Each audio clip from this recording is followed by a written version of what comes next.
Good evening. I'd like to call to order the November 2nd, 2022 Regular Planning Commission. We could have a roll call.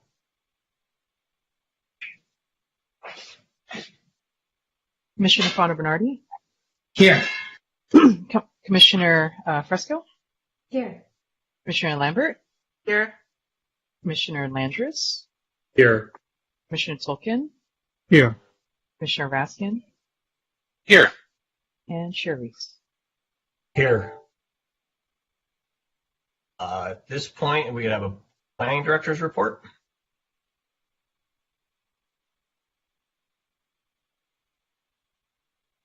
Good afternoon, everybody. Waiting for our slide to come up. There we go. So after tonight, the next meeting is November 16th, continuation of our discussion on the housing element. November 30th, again, housing element implementation, and then also a map extension at 1707 Cloverfield Boulevard. I believe that's for a mixed-use project that was approved by the commission a year or two ago.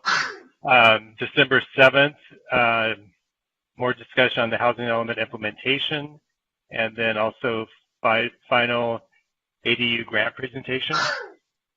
December 14th, again, discussion on housing element, and then recommendation on use of outdoor space on private property. So this is regarding those places that during the pandemic utilized their parking lot space, courtyard space for outdoor dining. So we'll be discussing how that program moves forward and becomes permanent. And then also that night we have a kind of an exciting project at 516 Colorado Avenue, the hotel. It's an interesting project. It's on a single lot, but rather tall. I think it's about 8 stories, so small but tall, and would bring around like 75 rooms or so to the downtown. City Council action, October 25th. The council made an amendment to the code in terms of how we process building permit applications. This change would add 2 additional years for plan checks within the coastal zone. So this is specifically regarding a situation where a project is in plan check, and the way it currently works is once they file for plan check, they have to hold the permit within a certain length of time. This will give those projects more time to actually pull the permit. Also, they adopted a home share legalization program. This again is fairly limited in terms of application, but there's a few properties where because of the home share rules and ADA rules, homeowners who had previously been allowed to home share were not able to because of the changes that happened in 2017. This gives those homeowners the ability to continue to home share until we come back to the Planning Commission and ultimately City Council with permanent changes to the ordinance. And then also a study session regarding parklets. The council had previously had a study session, but there were a few outstanding issues, primarily related to wastewater fees and the number of parking spaces a restaurant could utilize. Currently, the limit is 2. There were some restaurants that wanted to have more than 2. That was not, we did not get direction from the council to pursue that, so it remains at 2 parking spaces. But that issue and the wastewater fee issue were the primary issues around this discussion. And then upcoming council meetings, December 8th meeting is canceled because that's election night. One more thing I wanted to mention is that we are anticipating that the commission, the Planning Commission, and other boards and commissions will likely be back in person end of February, beginning of March.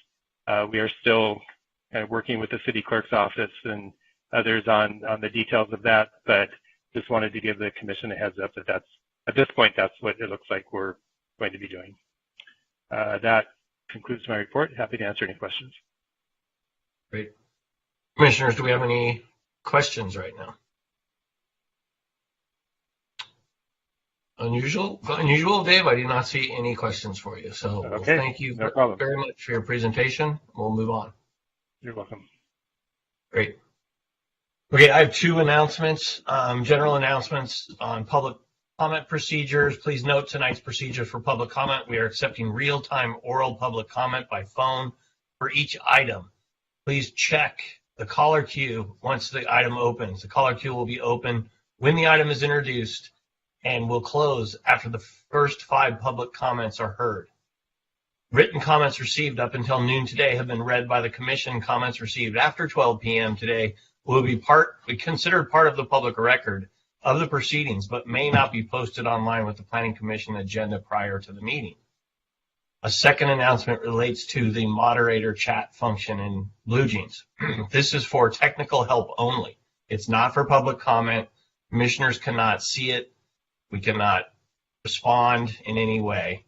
So this is only to talk to staff if there is a technical issue. Commissioners, do you have any announcements today?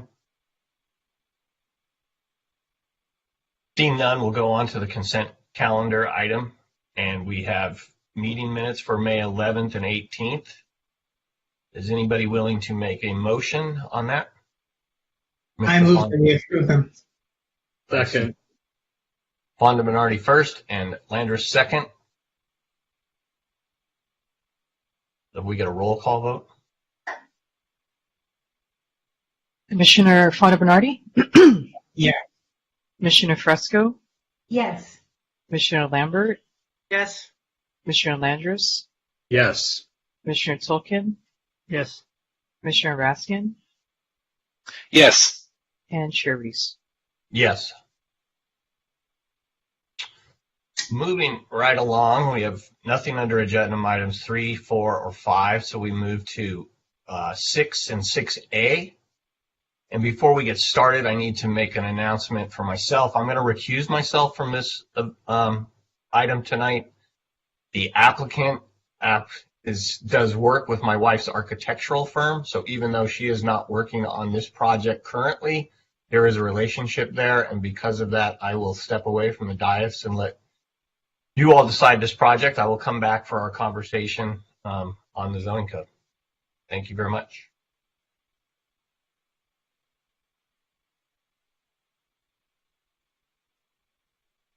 All right. So now that Jim has left us, this is 22 ENT-0128, 22 ENT-0130, 22 ENT-0236, and 22 ENT-0237 regarding 2668 2nd Street. Before we get any further, I'm going to announce that anyone wishing to provide oral public comments on this item may call now. The caller queue is now open. Once you're in the queue, you'll hear the meeting over the phone. And when it is time for public comment and it's your turn to speak, you'll be notified that you are being unmuted by the moderator.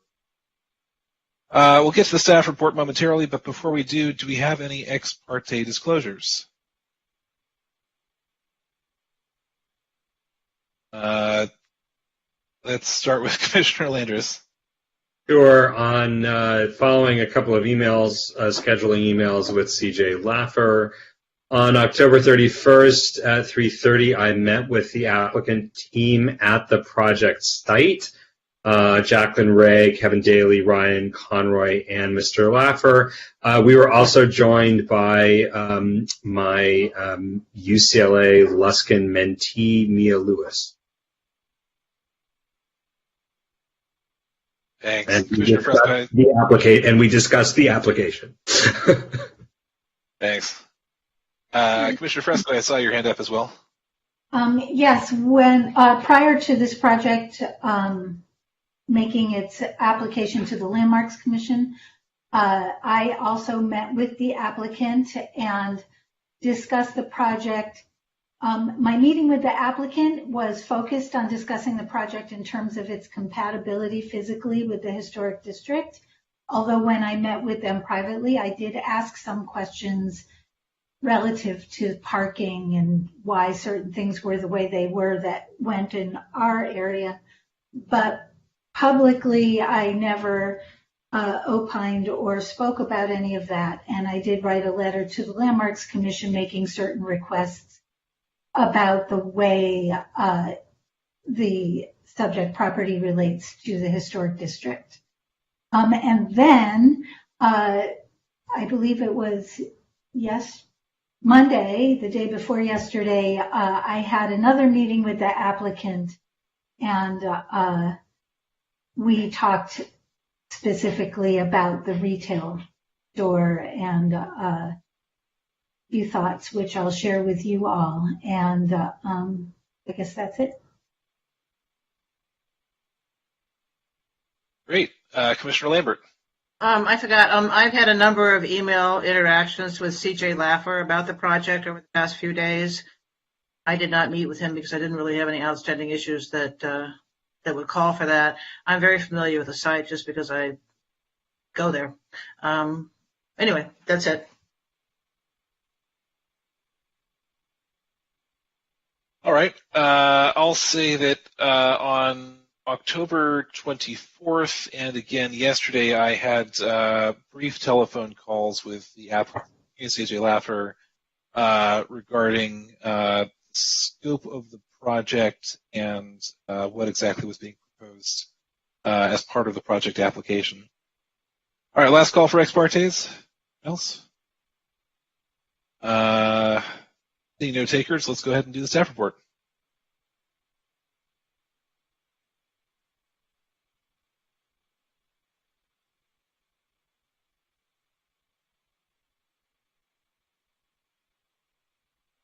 Okay, give me a moment to share my screen.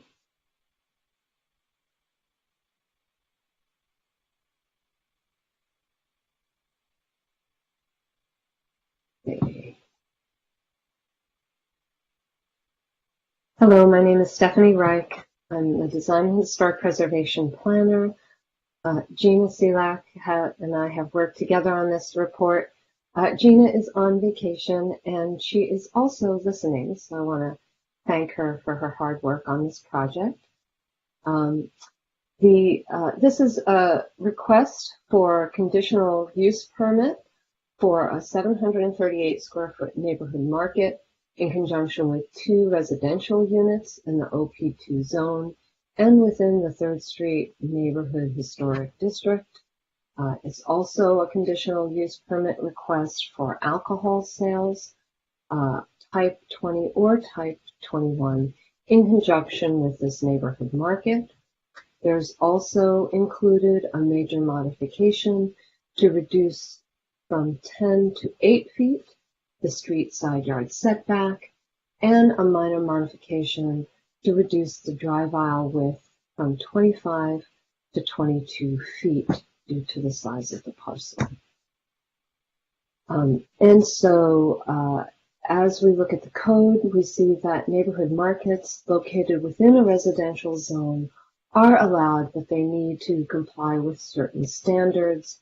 They need a conditional use permit, and they must also be 300 feet away from other uses. This is the project location.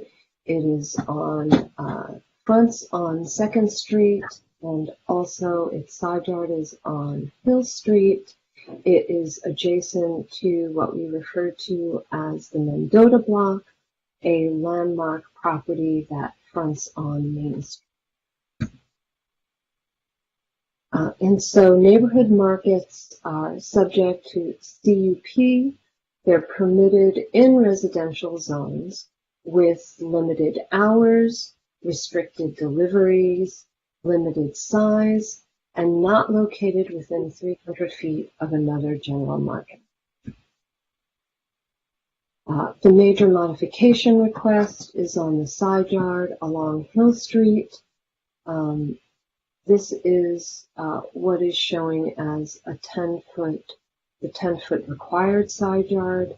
This is the proposed 8-foot side yard that enables the stair to be configured in such a way, and also the residential units. And I'll talk a little bit more about the findings for that later in the presentation. And here's a section showing how that looks in section. This is the site. It's a vacant lot. It is not used for parking. It's also adjacent to two churches and next to a residential structure. This is what we refer to as the Mendota Block, which is an important city landmark that fronts on Main Street. So a C of A was approved by the Landmarks Commission in July. HRG provided historic assessment that it's consistent with the Secretary of Interior standards as it's on a non-contributing parcel within the 3rd Street Historic District. As required, we held a community meeting of what's referred to as the Neighborhood Citizens Participation Committee, or the CPC. We held that in June 26, 2022. There were a number of comments that were received that the applicant team responded to prior to the Landmarks Commission meeting and approval. And so this slide shows the reduced drive aisle width, and that is due to the reduced size of the site, which is 50 by 100. First floor plan showing the market and residential uses. And here you can actually see the space that's given over to separate this building from the adjacent parcel that has the landmark property on it. And you can see the edge of the landmark property right here. So that's the 738 square foot market. And here are some images of the project. Here's the view from the front of the residential unit. The team has reduced the gate and the fence and made that more transparent by request of the community, and the Landmarks Commission had a little bit less landscaping so that you could see the building a little bit better. Similarly, the railings have been made more transparent. The community and the Landmarks Commission really had a great deal of support for the building design and the way that it fits into the historic district. Here's some more images of the building, and as you can see, this is the landmark building that's adjacent with the space that's afforded in between. This is that space that would be the shared courtyard between the market and the Mendota Block, and an image of the entry to the proposed market. And so the project complies with SEQA pursuant to Section 15331, Class 31, and it also meets the Secretary of Interior standards for inclusion on a non-contributing parcel to the 3rd Street Historic District and complies with those guidelines. So we wanted to take a little bit of time to talk about the various limitations for a general market before we proceeded to talk about the findings. There's been a lot of discussion and some confusion over the limitations that are provided in the code for the general market. So there are two limitations provided for the general market. If you can see my cursor, the general market requires a conditional use permit, the why we're here, with limitation 4, and there's also a section 9.31.150 for general markets in residential districts. So limitation 4 provides a limitation on the stores for its square footage. They may be allowed with a CUP located at least 300 feet from a commercial district with food and beverage service use. And so food and beverage service use is not defined clearly in the code. We have previously found that that is equivalent to food and beverage sales, which is defined essentially as a liquor store, alcohol beverage sales. So the property is located more than 300 feet from a food and beverage service use and therefore satisfies this condition. So it also requires a general market be 300 feet from another general market or from any use that sells alcohol, and this location satisfies those conditions. And so the recommended conditions included in the staff report include that the market will be 738 square feet. The hours of operation are 7 a.m. to 11 p.m. The area of alcohol display and sales is limited to 33% of the 738 square foot market. That's approximately 243 square feet, and the alcohol display is limited to 5 standard shelves. And so the findings, we found that because the neighborhood market is proposed to be so small, with those limitations on hours and shelf area, including the total square footage devoted to shelf space, we have found that the proposal will not adversely affect the welfare of the neighboring residents, that while there are eating establishments that sell alcohol, there are no other general market or alcohol sales within 300 feet of the subject parcel, and therefore it satisfies this finding and the conditions in the code, that the proposed alcohol sales will not detrimentally affect nearby neighborhood, as the neighborhood market is proposed to be only 738 square feet. And as I mentioned, there are proposed conditions on size, shelf area, etc., and the neighborhood will remain unaffected by this small amount of alcohol sales, and that the sale of alcohol will not increase traffic congestion, as this is proposed to be a small market.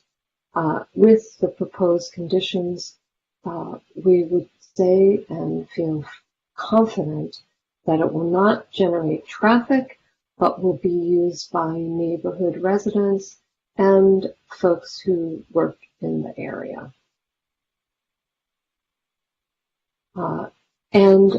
The findings for the major modification is that it's compliant with the Secretary of Interior standards as a non-contributor within the 3rd Street Neighborhood Historic District.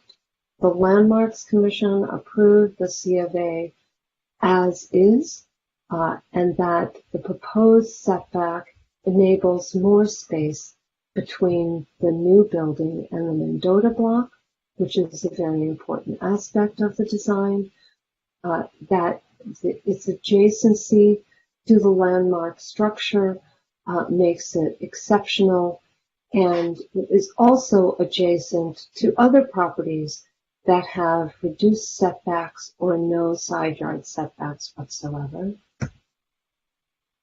The major modification will not be detrimental to the neighbors, and that there are practical difficulties or unnecessary hardships. The reduced side yard setback maintains greater consistency with the surrounding properties. The surrounding properties, in particular, the churches, have reduced side yard setbacks or no setbacks at all. The Mendota block has no setback on Hill Street. And the findings for minor modification, that is consistent with the loose.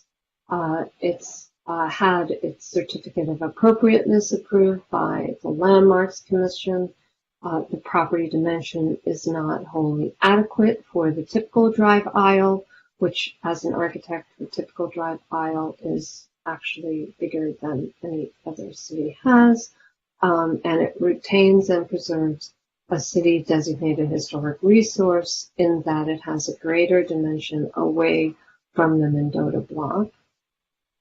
As I mentioned, the Citizens Participation Committee, or CPC, meeting was held on June 26th, and there was a healthy discussion about the project with support for the project, as this has been a vacant lot for decades. There were design concerns, including concerns about transparency into the property, the reduction of the fence and the gate, as well as lightening the color. All of these design concerns were addressed prior to the Landmarks Commission approval. The Landmarks Commission approved enthusiastically in a unanimous vote. And the CUP and proposed modifications were not addressed or discussed at the community meeting because the purpose of that community meeting was to discuss the design in advance of the Landmarks Commission meeting. The project was publicly noticed in accordance with all requirements. And I also wanted to mention, as you do know, because it was posted prior to noon today, we've received numerous comments from the neighbors regarding concern on the alcohol CUP due to the number of eating and drinking establishments on Main Street and the objection to the addition of another place to buy and sell alcohol.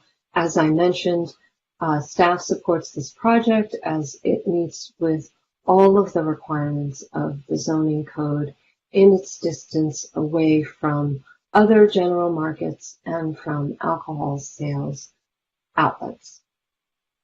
And that concludes my presentation. Of course, I am here to answer any questions. Thank you very much for allowing me to present this project. Great. Thank you very much. I see Commissioner Fresco has a question. It's just a little question. You said they are allowed to have 5 standard shelves. What's a standard shelf? How long is that? That is not specified in the condition. That provision in the condition is to ensure that it's not an overly deep or overly long shelf. So it doesn't actually mean anything specific. There is no standard. That's my question. Is there a standard or isn't it? And if there is, how big is it? And if there isn't, that's we don't have in the zoning code. There's no dimension for a standard shelf. Okay, that's fine. Thank you. I'm sorry. I just don't need you to go on. Alice? Commissioner Lambert? To follow up on what Nina was saying, the shelf may not have a dimension, but the fact is the condition says that no more than a third of the square footage of the area can be liquor, right? That's right. That there's a limitation on the area for alcohol sales and the number of shelves for alcohol sales to 5. And that provision that includes the language of standard shelf to make sure it's not like a 5-foot deep shelf. Does the shelf count toward that 1/3 square footage? Yes, the shelf is included in the area for alcohol sales. Thank you. Commissioner Landris. Thank you, Stephanie. What other commercial uses would be permitted on site in this location, if any? I will refer to the code, and if someone else wants to ask a question while I do that, to give me a moment. And well, I'll ask my second question, which is, what discretion does the commission have with respect to the nature of the permit? If the commission, wanted to impose conditions or make changes on the alcohol permit, what might that look like? As you can impose conditions on a CUP, I don't think that there are many limitations. That's correct. The two CUPs requested, one for the general market and the other for the commission has, full discretion, obviously within the findings required for the permit and what have you, impose conditions necessary to mitigate potential impacts of such use. Okay. And I'm happy to wait on the question of what other uses might be permitted at that site. This will just take me a moment. I'm almost there. Thank you for your questions. Well, in the meantime, why don't we go to Commissioner Fonda Bernardi, who I see has a question. Thank you, Gina, for your help.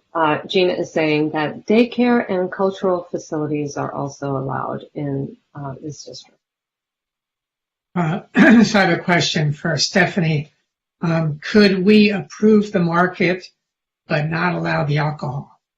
Certainly. You say yes, we could? Yeah. Yes. They are two separate requests.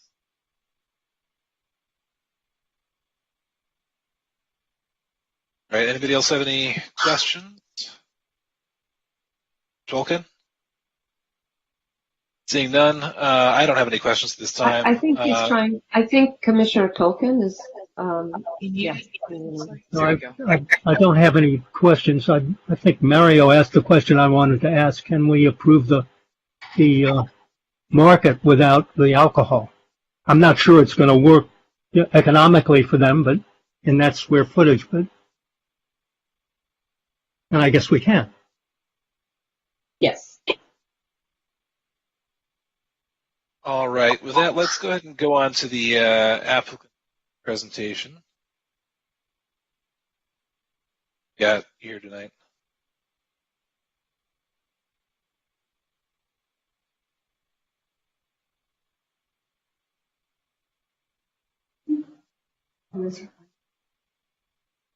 Hi, everyone.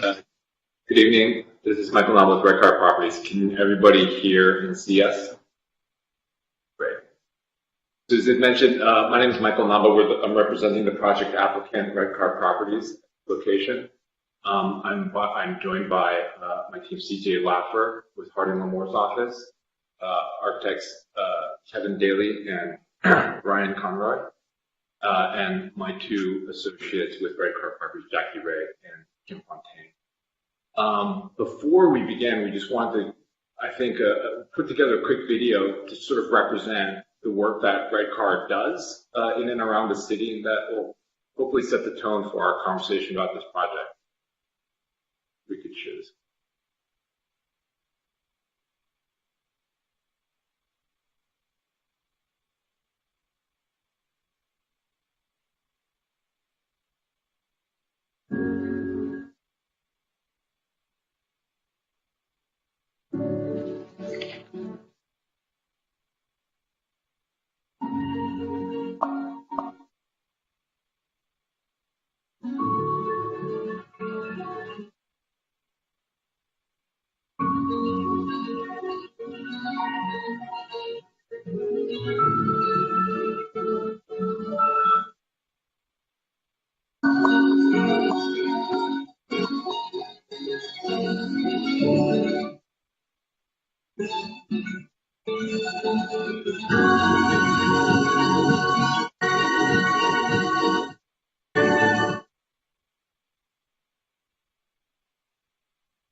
So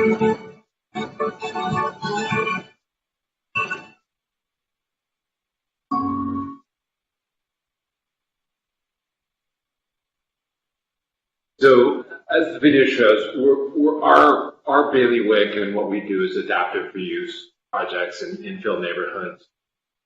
We identify locations with blight and just a lack of opportunity, a lack of activity.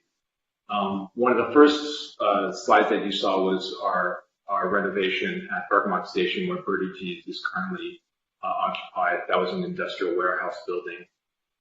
Another project in Santa Monica you guys saw was 1501 Broadway, which was an old unoccupied CMU building, which we transformed into a commercial office building. And our ethos as an organization is, and what we ask of all of our team members and architects, is to find the humanity within the project. So it's not an architectural or development or a land use assignment. We always try to approach it from a humanity assignment, find where it is that we could insert humanity into these projects. So with that introduction, I want to hand it over to Kevin Daly, who's going to just quickly walk through the project that we're presenting for you today, which is a mixed-use residential project at the 2668 2nd Street. Thank you, and thank you, commissioners, for the opportunity to present the project. I'm not sure we will need the full 15 minutes. I will split our presentation between myself and Ryan Conroy, who's done a lot of the code research. I think Stephanie's presentation was very, very thorough, and so if we end up with a little spare time, I know that's, I know there's a Phillies game on, and it'll give you a chance to get back to that. So I think, as Michael was saying, what I think the first thing we want to do is kind of remind everyone that, in fact, there were 2 units on this site for decades. And here's a photo from the mid-'80s, I believe. And you can see the 2 wood frame units just beyond the intersection here. But let's keep going. Here is the general context. A surface parking lot facing a surface parking lot. Everyone is familiar with that. It's been like this for 25 or 30 years. You can see the Mendota building in the distance with this real kind of, very typical kind of dress brick and kind of utility brick as it goes around the corner. A contemporary condominium project right next door, and then 2 churches just across and diagonally from the site itself. You can see that the scale of the site is really kind of an in-between scale. The church in Ocean Park is actually quite large and massive, and we've really tried to maintain the kind of horizontal relationship and the kind of horizontal datum of the eve of the church, and kind of use that as a guideline for how we've organized the building we're proposing. So here's an overview. Relatively small building. 4,000 square feet, over parking. The parking will be used not by the general public, but only by people visiting or using building residents and employees. Kind of unusually large 3-bedroom unit, unusual for this part of Ocean Park. A 2-bedroom unit with a terrace that faces towards the mid block. And then the shared courtyard that connects the Mendota block to the retail area, and really kind of reclaims that instead of being what the city, regulations would regard as a rear yard. It kind of turns it into a pretty active public space. So now we're looking from kind of diagonally across the street, and this is just kind of a summary of some of the comments that we have heard and then addressed over the kind of design process. I think there was a sense that the front fence and the kind of boundary condition to the sidewalk was too solid, that the gates were imposing, and I think, and kind of outside of the pedestrian scale of some of the the rest of 2nd Street, but we do have a very unusual circumstance here of this kind of relatively active street at on Hill Street versus the relatively residential kind of character of 2nd, or it becomes more residential as you move further north. So here are some of this was the first set of edits we made, kind of opening up fences, staggering the kind of cast in place concrete with the kind of timber fence. I think as Michael mentioned, this kind of sense of humanity, we are really interpreting as sort of a real direct sense of tactility and material presence, and I think that's something that's very characteristic of a lot of red car projects. Let's keep going.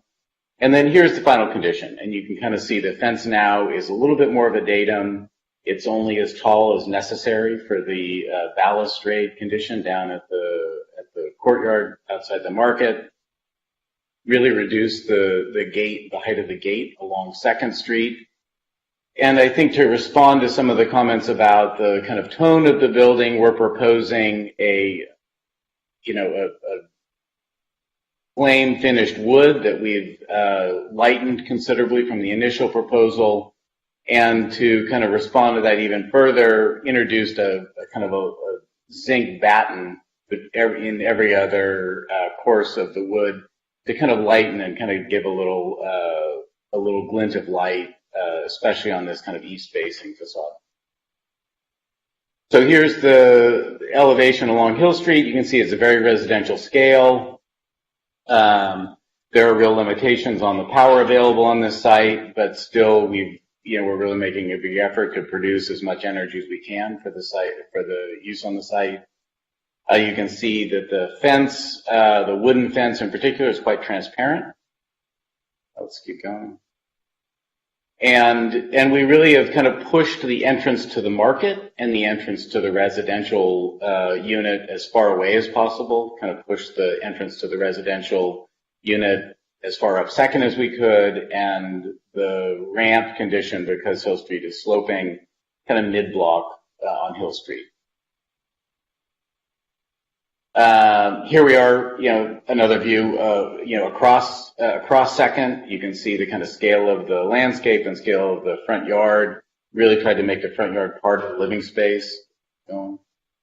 And then here, I think is probably the clearest view. There were kind of comments about the kind of scale of the residential entry. We're just a couple days past Halloween, but there were a lot of Halloween comments. Can my kids trick or treat here? And we hope we, kind of created a circumstance where that's possible. And then a little bit further up 2nd Street, you can see this slightly unusual private alley that separates this parcel from the one adjacent.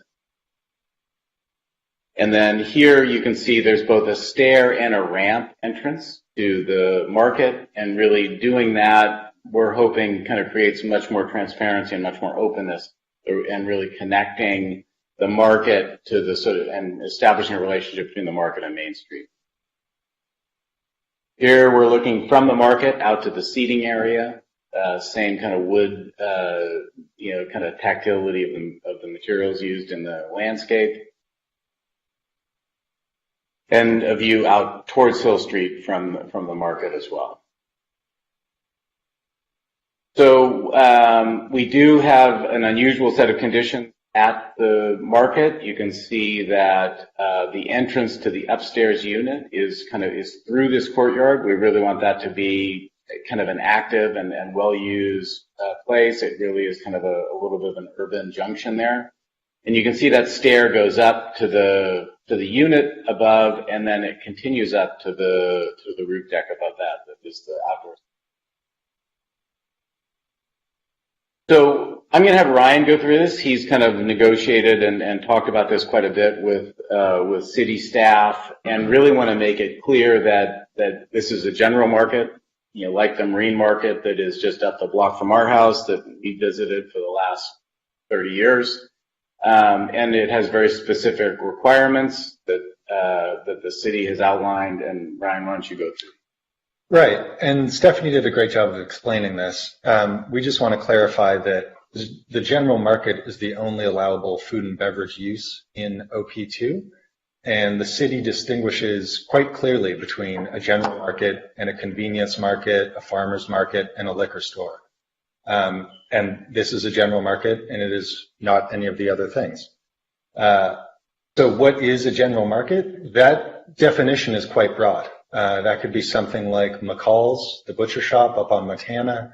That could be Andrew's Cheese Shop, a retail bakery like La Monarca.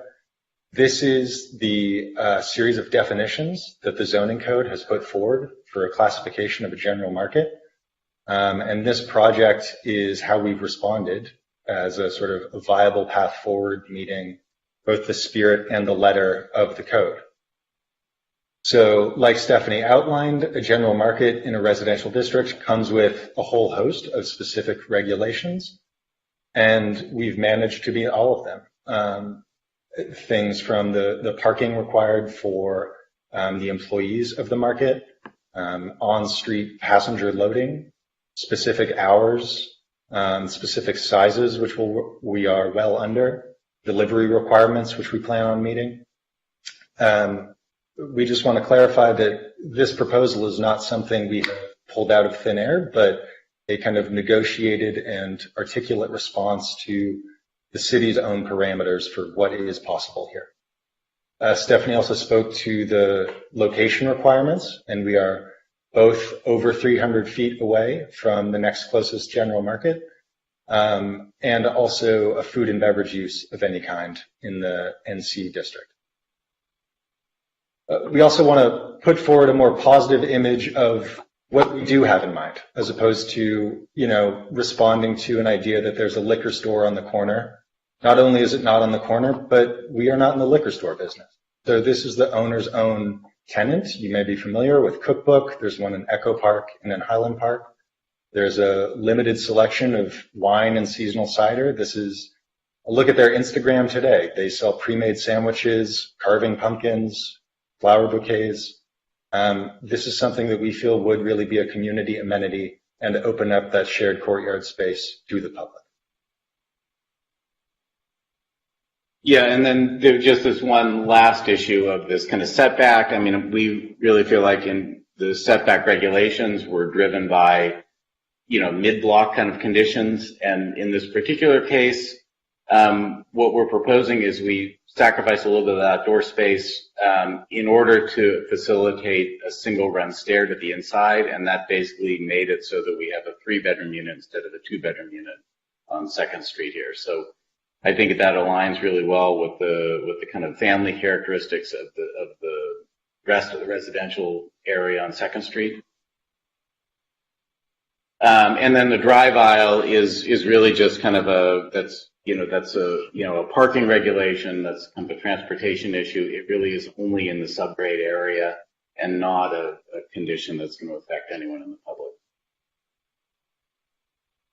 And then I think the other part of it is that, there aren't 2-unit projects springing up all over the city. And that's in part because I think as one of the commissioners mentioned, this market helps kind of leverage this project financially and economically.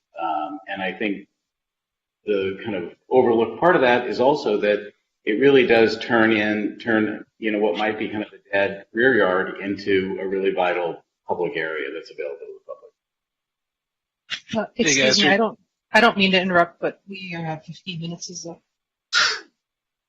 So I think we're finished. Great. All right. Do the commissioners have questions for the applicant team? I can only see Commissioner Spun have been already spoken in Fresco. There we go. Commissioner Lambert, I see you've got a question. I have a couple questions. Who do you anticipate as your customer base for this market? It's geared towards, in our other projects where we have a similar use, it's geared towards the neighborhood. They tend to take advantage of it the most. Is it an accurate assessment that we're talking about a relatively high-end market here versus? I wouldn't call it high-end. They do sell, it's a boutique market, so they do sell Right. some of Right. the better cuts. Do you have any notion of what the price points would be for your alcohol? Or is that too speculative at this point? I mean, And we're not talking about Thunderbird individual servings, right? No. This is a bottle of wine is probably going to run between $30 and $60 a bottle. So the anticipation of transients coming in and buying a $30 bottle of wine and sitting on the sidewalk and drinking it is probably not realistic, correct? There are alternatives. Yeah. In the neighborhood. I would hand out $30 to transient just to make a bet to see if they'd go in and buy a bottle of wine for that $30. And then finally, you do own the Mendota building, right? Right. And you're going to own and manage the 2-bedroom and 3-bedroom units above the market, correct? Correct. So is it in your interest to make sure this market is not a nuisance to any of those tenants of yours? This market is literally and figuratively in our backyard. Right. And then one more question, and this is theoretical. If we eliminated the alcohol sales in the market, would that affect the feasibility of the project? Yes, there would be an impact where we would have to reconsider how we approach the project. Okay, that's all. Thank you. Right. My screen's getting a little squeezed here. Commissioner Landers or Commissioner Fontaminardi, I can't see, but if you have any questions, feel free to jump in here.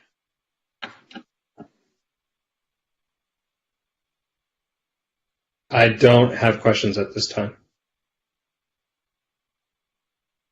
Neither Right. do I. Great. I think we're ready to go to public comment. Do you have any callers on the queue? Yes, we have a queue forming. I will welcome the first one in. Last 4 digits, 8379. You're now in the meeting. You will have 3 minutes for your comment. If you could first please state your name and then proceed. My name is Fred Whitlock. I'm the chair of the board of the Children's Place. I was concerned about the liquor license, but are we definitely guaranteed that this liquor sold there, the wine sold there, is going to be very upscale? Can that be guaranteed? We already have problems of wine bottles and beer cans and hard seltzer cans in the Children's Place yard and on the street and in our garden in front of the church in Ocean Park. And I could not find one person that I talked to in the neighborhood on 2nd or 3rd Street, and I made calls again today, that anyone wants a market there. But if it's guaranteed that it's going to be very upscale and people can't walk off the street and buy a bottle of wine and drink it on the street, if that can be guaranteed. Can it? Thank you.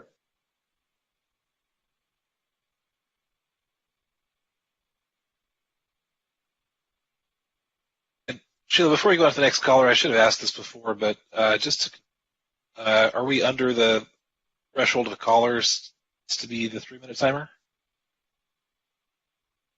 Yes, I believe we are. Okay, great. Let's keep going then. Last 4 digits, 4301. You're now in the meeting. If you could first please state your full name and then proceed, you will have 3 minutes. Mark Gorman, 2nd Street resident. We don't have much time tonight. We've got 2 important CPUs combined into a single item here. First one is the alcohol. Our neighborhood is awash in alcohol-related problems, and you know this from all the neighborhood comments. You've heard about the problems from the 2 adjacent preschools. You've heard about the concerns from the church just now. You even heard it from a Main Street liquor store that has to clean up. We need your help. The last thing we need is more alcohol. And moving on to the second CUP, which is the market, it's kind of a schizophrenic agenda tonight. Later on, your upzoning commercial districts create more housing, and right now you're being asked to take away housing and create a commercial use. Public optics don't look so good on that. There were 3 rent-controlled units on that lot, and then they should be replaced by 3 units.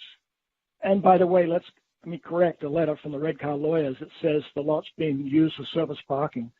The city and previous planning commissions have been very clear that can't happen. And that indeed is why we're here tonight, because it can't be used for parking. The market. For many reasons, it's clearly bad public policy to put a market in a residential area when you're just 300 feet from a commercial zone. And the County Zoning Code does a good job of telling us that. That table 9920 limitation 4 says in the plainest terms that it must be more than 300 feet from a commercial district with food and beverage service. Redcar's lawyers are saying the words commercial district is in there by mistake, but they have no meaning. And that the food and beverage service really means general market. So they're saying that the code writers were really careless, or else they're wrong. The Redcar lawyers have made a mistake. Again, all over, there's misquoting what limitation 4 says. Limitation 4 says from a commercial district. It's got those big words, commercial district with food and beverage service. Is the applicant is just misquoting it and saying it's got to be 300 feet from a food and beverage sales use. It doesn't say that. It says from a commercial district. Those big words, commercial district. And of course, right next door is a commercial district, NC Main Street.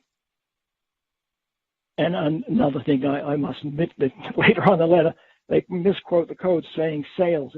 In the actual word on the restriction limitation 4, the actual word is service. And food and neighborhood service is exactly what I've shown in my map. And based on limitation 4, you can't find for this commercial use on a residential property. Please don't approve a neighborhood serving market that the neighbors don't want. Thank you. Thank you. Let's go on to the next caller unless there are any questions. Being none, let's go on. Last 4 digits 0955. You're now in the meeting and you will have 3 minutes for your comment. If you could state your full name and then proceed, please.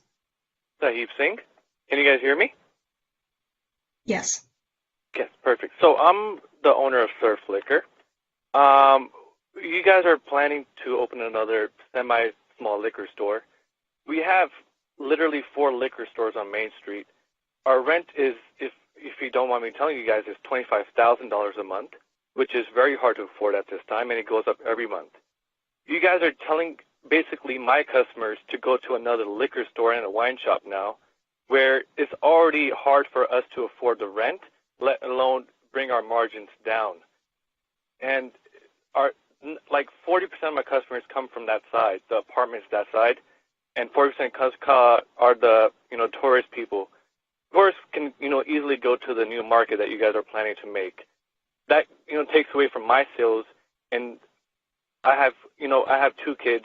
That takes away from their food also. I'm already limiting my prices are already down so much that competing against 4 other liquor stores on the same exact street, Star Liquor, Main Street Liquor, my store, and there's one more small market between my store and Star Liquor. I don't know what you guys are wanting to do, but this is already enough competition for me. And that's like placing 3 Starbucks within 1 mile. It makes no sense. We're all selling the same exact thing. Why do we need 1 more? Thank you.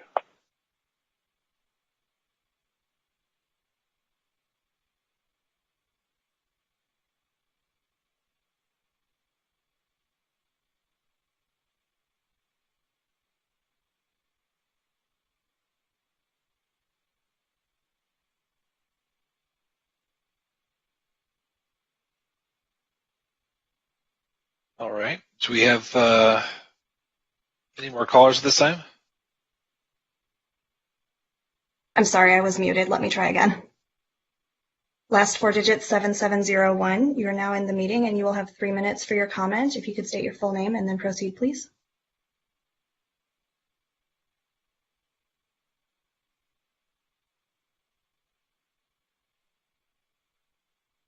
Last four digits, 7701. I will go to the next person. Last four digits, 0269. You're now in the meeting. You will have 3 minutes for your comment. If you could please state your full name and then proceed, please. Anthony Wierzinski. Thank you. Go ahead, please. I'm in opposition to the project. Hold on, Mr. Wierzinski, before you go on, it sounds like you've got the meeting playing in the background. Could you mute whatever you're listening to so we don't get the feedback? Yes, I will. Thank you. Thanks. And let's restart the timer.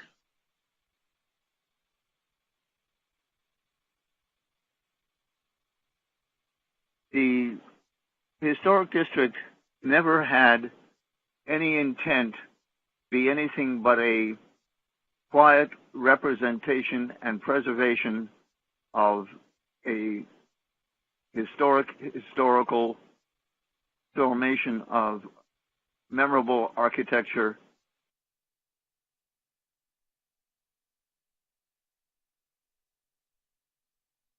life and way of life. Putting a project like this into the one corner of the district is absolutely inappropriate. The district, as one other participant tonight might say, is a doorway. The location of this project is right in the middle of a doorway from Main Street, which is an active business district with its own problems being caused for the neighborhood: noise, litter, drunkenness, inappropriate illegal behavior, and no parking that people will use.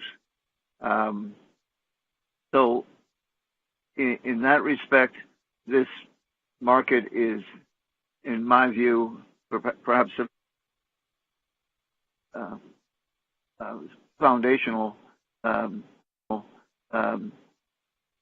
This market is a blatant attempt to gain more profit from this site without consideration of what the neighborhood needs. It certainly doesn't need a project like this, doesn't want a project like this. I as a co-founder of the district, have kept my ears to the ground and talked to many people as to whether or not this is an appropriate thing, and they all disagree that it is appropriate. In other words, they would not like to have something like this here. All I can say is that the Planning Commission is certainly meant to determine appropriateness of projects for where they're located, and I think they should take a very long look at this and understand, for instance, what Mr. Gorman has said previously about what is really allowed and what is being perhaps misquoted or as law or guidelines from government. This is not a correct thing to be placed there. The architecture itself is, in my view, overwhelming, inappropriate. It should not be trying to match height with the church across the intersection. Rather, churches that are always meant to stand tall and much taller than the appropriate surroundings. It's certainly a what's the word? A symbol of the religion and the appropriateness of the philosophy within. Thank you, Mr. Wierzinski. That's your 3 minutes. I'm going to try to return to 7701. Good evening. You're now in the meeting, and you will have 3 minutes for your end. Could you please state your name and then proceed, please? Okay, I will move on. Last four digits, 1093. You're now in the meeting, and you will have 3 minutes for your comment. If you could please state your name. Proceed. Hi, my name is Janet McKithen, and I'm the minister at the church in Ocean Park across the street. I do have some concerns. One is the parking.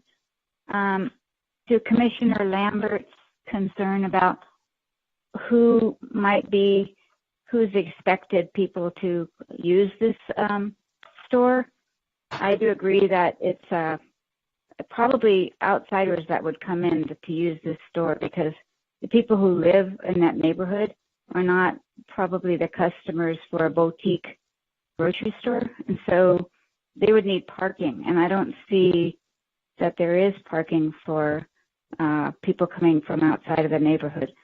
And so I think that being a neighborhood market, it would need to be more affordable in that neighborhood.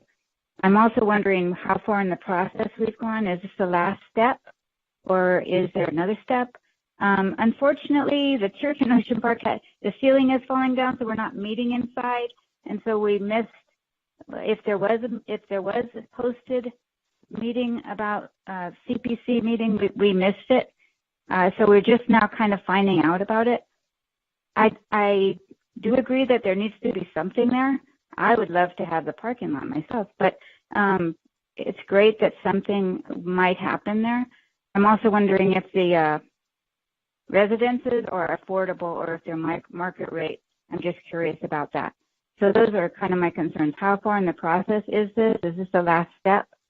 And I think it won't be the neighborhood people. It looks like a beautiful market that might go in there, but it won't be the neighborhood that would use it. Thanks.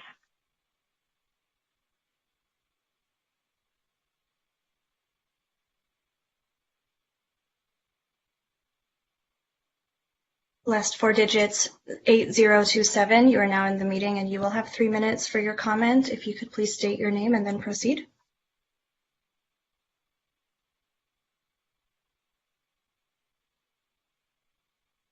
Last four digits, 8027. Oh, hi. My name is Jane Monteagle, and I am the gardener at the church in Ocean Park. I just wanted to let you know what it's like to work that garden. Almost daily, I pick up beer cans, liquor bottles, not daily, but every second week or so, I have to clean up human feces. The garden is damaged, things are taken. It's something I have to look out for almost every day. People sleep on the path, they sleep on the bench. So I'm wondering, will that having a liquor store increase that kind of behavior? And what about the courtyard? I wasn't sure whether the courtyard is open to the public. Will that become a little bit like the church garden where people are sleeping at night? I've been threatened by those that have been hanging out at the garden. It doesn't feel like a very safe place anymore. So I'm wondering if, even though it looks very upscale, will we still have that, an increase in that kind of behavior that I've been experiencing? Thank you.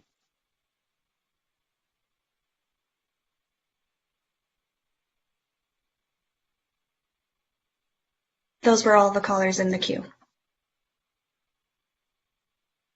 Great. And I think there was somebody who you tried to get online, wasn't answering. I assume they're not with us anymore? Correct. Got it. All right. Applicant team, you've got 3 minutes for rebuttal. Thank you for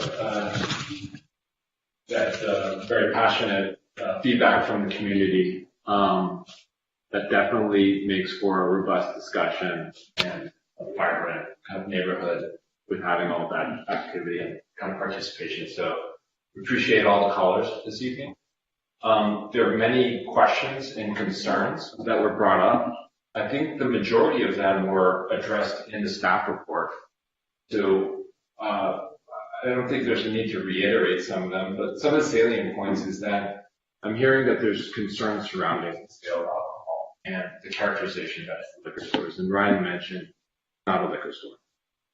One point that I thought was brought up that is a valid concern is by the last speaker was that relating to security and the nature of the courtyard in the back. So our intent is that is going to be open and available to the public during business hours.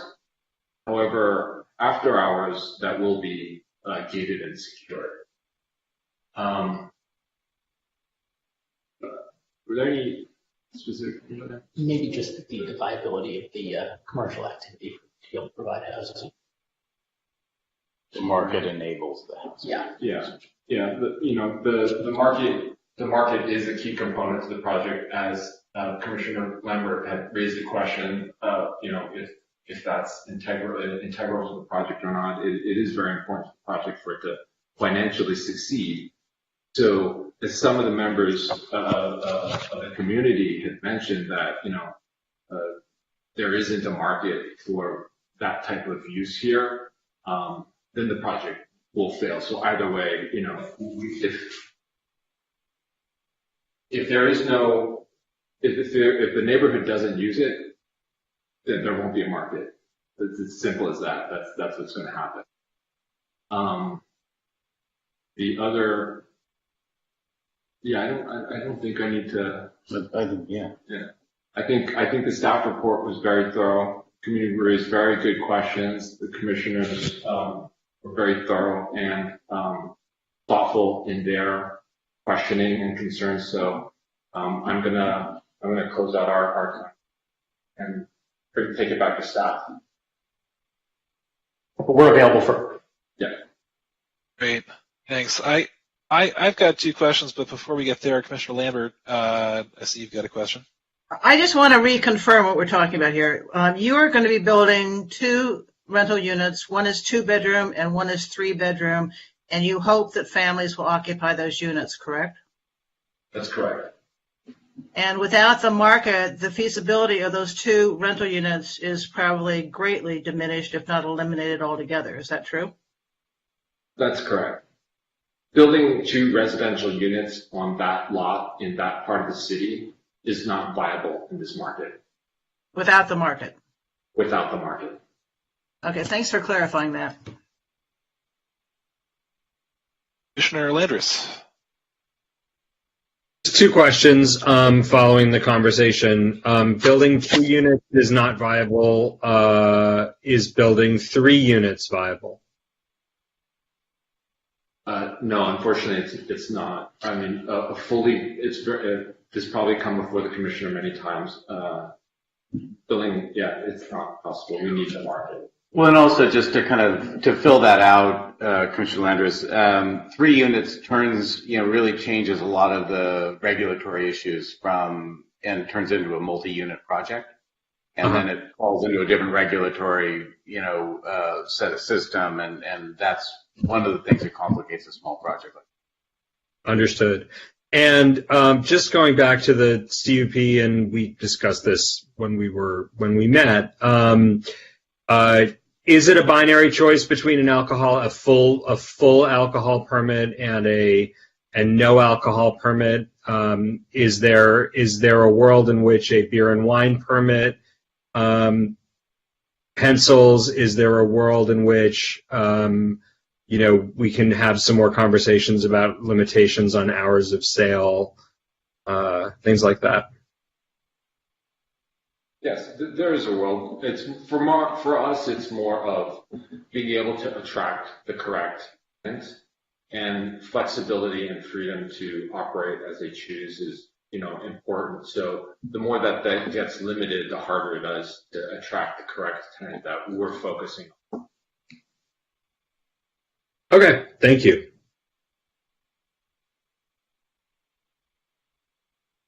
All right. Anybody else have any questions? Seeing none, I've got one. Somebody asked if the open space around the building is going to be publicly accessible. Could you speak to that briefly? The open space in the rear of the property, which is in between our project and the Mendota building, is the publicly accessible portion of the project. The public cannot access the areas surrounding the building on 2nd Street and Hill Street. Those will be yards for the residential use. Got it. Thanks. And your team's welcome to answer this, or staff, you can jump in if you want. Reverend McKibben asked if there were going to be any other public hearings or discretionary approvals. Just wanted to get an answer to that question. This is the only public hearing that would be required if the project is not appealed. Got it. But CJ and Red Car team, I assume that you'll be working closely with the neighborhood. Is that right? Absolutely. Got it. Commissioner Fondaminardi, I saw you raised your hand there. Yeah. I have a question. How long has Red Car owned this property? I believe it was acquired in 2017 or 18. I don't know. Thank you.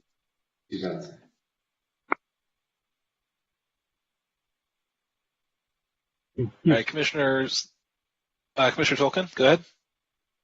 I was just wondering, the driveway to the parking lot below, is that going to be closed off after hours? Is there some gate that only the residents can use, or Yes. how does that work?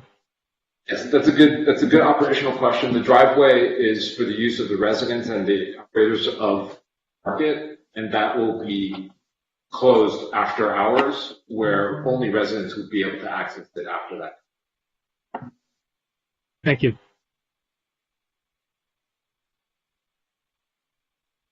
All right. Seeing no other questions, I think it's time for us to close the public hearing and head into deliberation. Before I do, last call for questions. Mr. Lambert? Okay, I'm going to make a motion for discussion purposes. So I know I'm going to be unpopular for doing it, but I'm going to anyway. I move that we approve CUP. Can I do it all at once? Approve CUP 22EN. What? Oh, I'm looking at my notes here. It looks like we're going to need 3 motions. One for the CEQA exemption. I think we can do the CUP, minor mod, major mod in one motion. The CUP and the minor mod? There's 2 CUPs. Yep.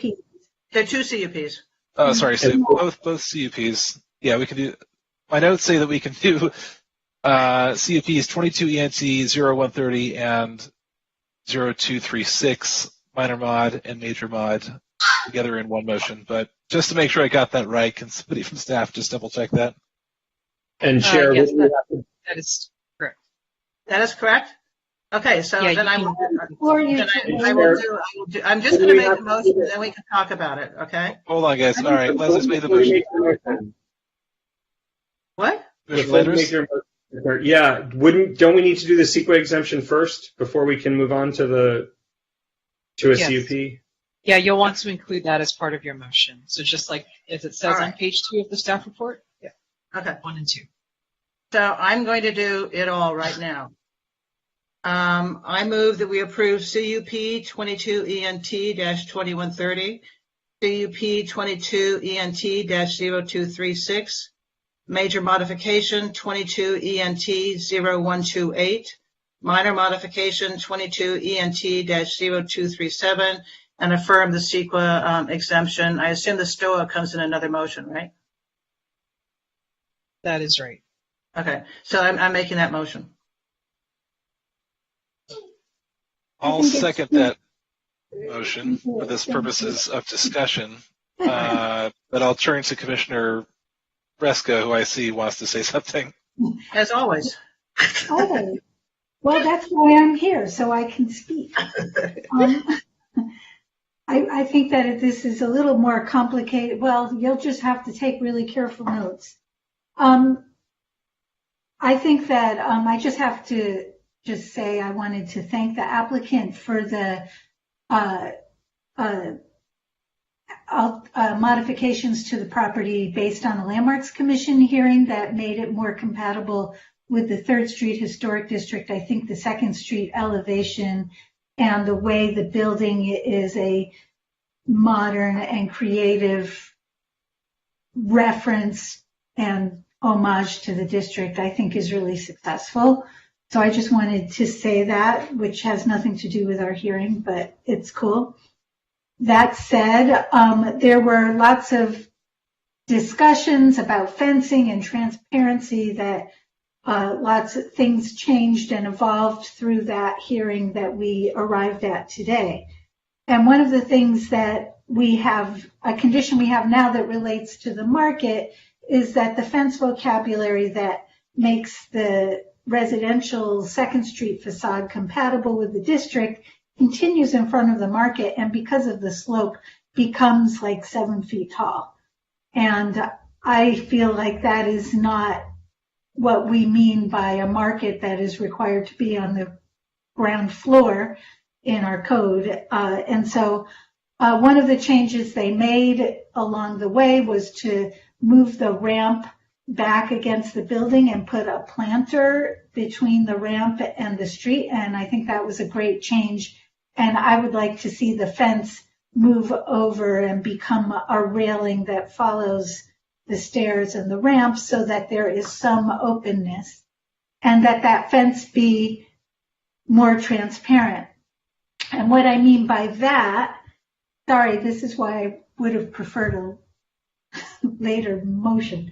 But what I mean by that is the current fence is made of rectangular posts that are lined up in a way that in an oblique view coming down the street, it's going to look solid, and you're not going to have any sense of what's back there or that it's a place that, quote, welcomes the public, because you can't see it coming.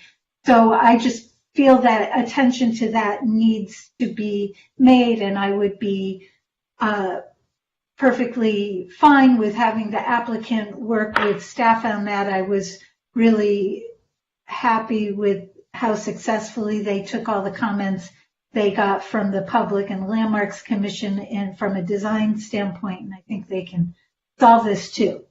So is that a friendly amendment? What exactly is it? Basically to remove the 7-foot fence and create the safety and security conditions they need in a more transparent and, visually welcoming and commercial way. That's fine as long as it doesn't affect the Landmarks Commission's action. No, it doesn't. They were asking for more transparency. Okay. I believe this is kind of in that keeping. I just would like to see the market look more like a market. So that's one thing. If I may, just so that we are clear, and it sounds like, if I'm not mistaken, this relates to the setback modification, correct? That the fence should be relocated to be against the ramp and to be more transparent. I did hear something about the height, which is unclear if you're asking for the height to be lowered.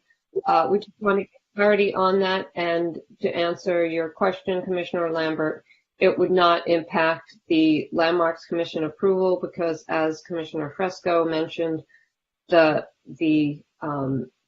commission requested that the fence be more transparent and as low as possible. So in an answer to your question about the height, because of the need for railings and so forth for the ramp and the stair, the way the fence is now creates an appearance of a 7-foot fence on the sidewalk. So basically I want that impact, that effect, if you will, to be mitigated by this breaking up of the fence and moving it and making it more transparent. Is that clear? Oh, totally clear. Okay, cool. So then...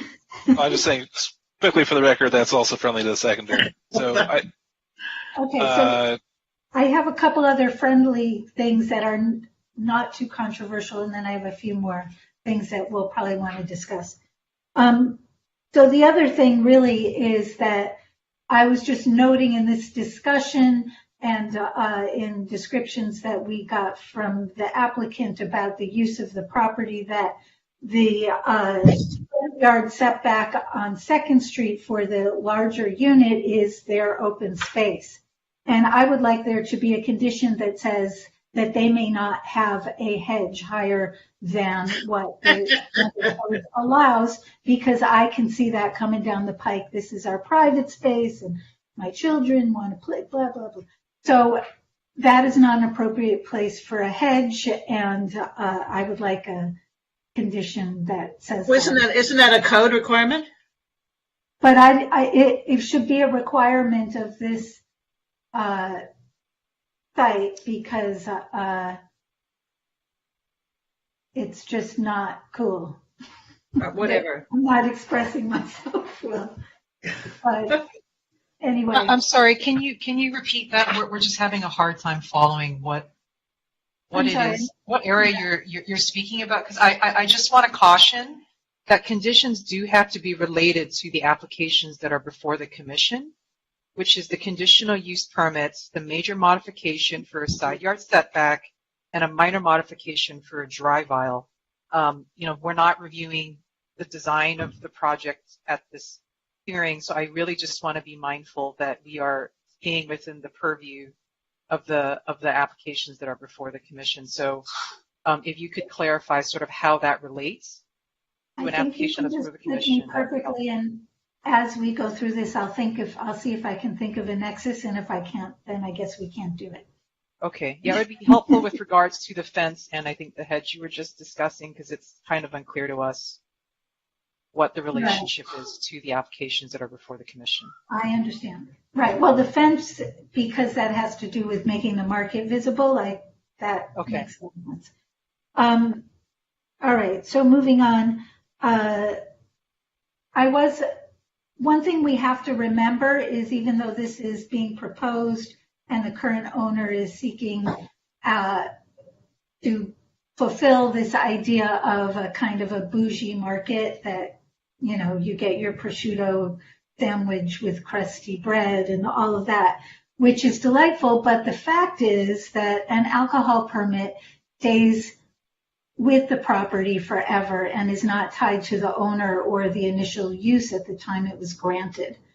So because of the concerns of the neighborhood, I think we do have to be cautious in how we proceed with this.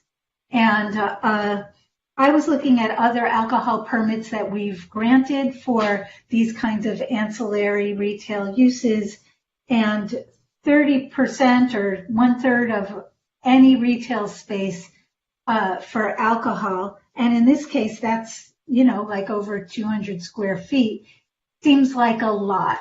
And, for other spaces, it's as low as 5%, as high as 16%.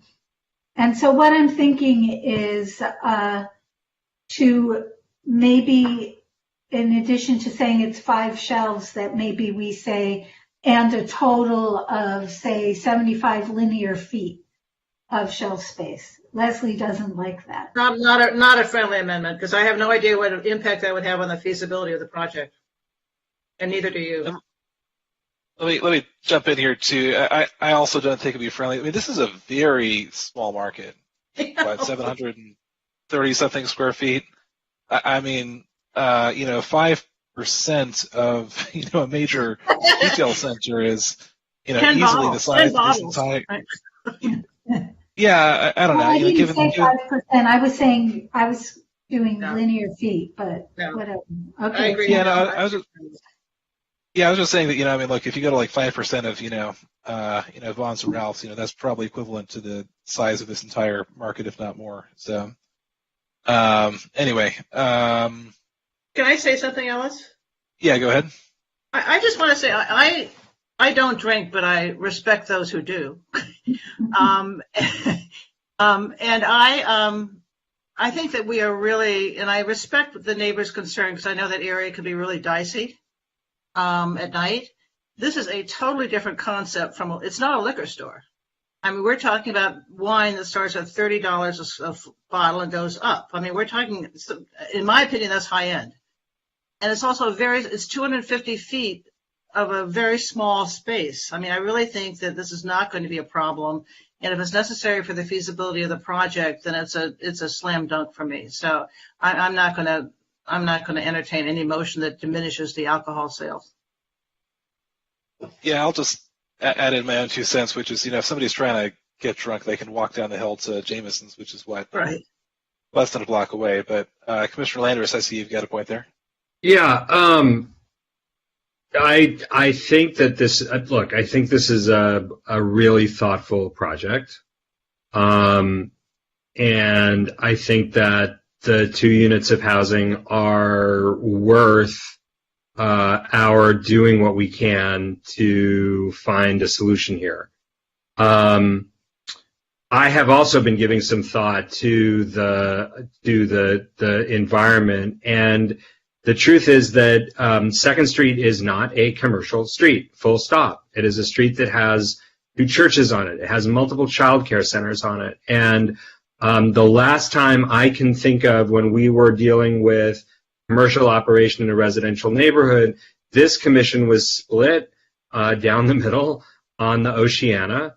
And I was in favor of opening up the Oceana restaurant service because there was an existing commercial operation there to begin with.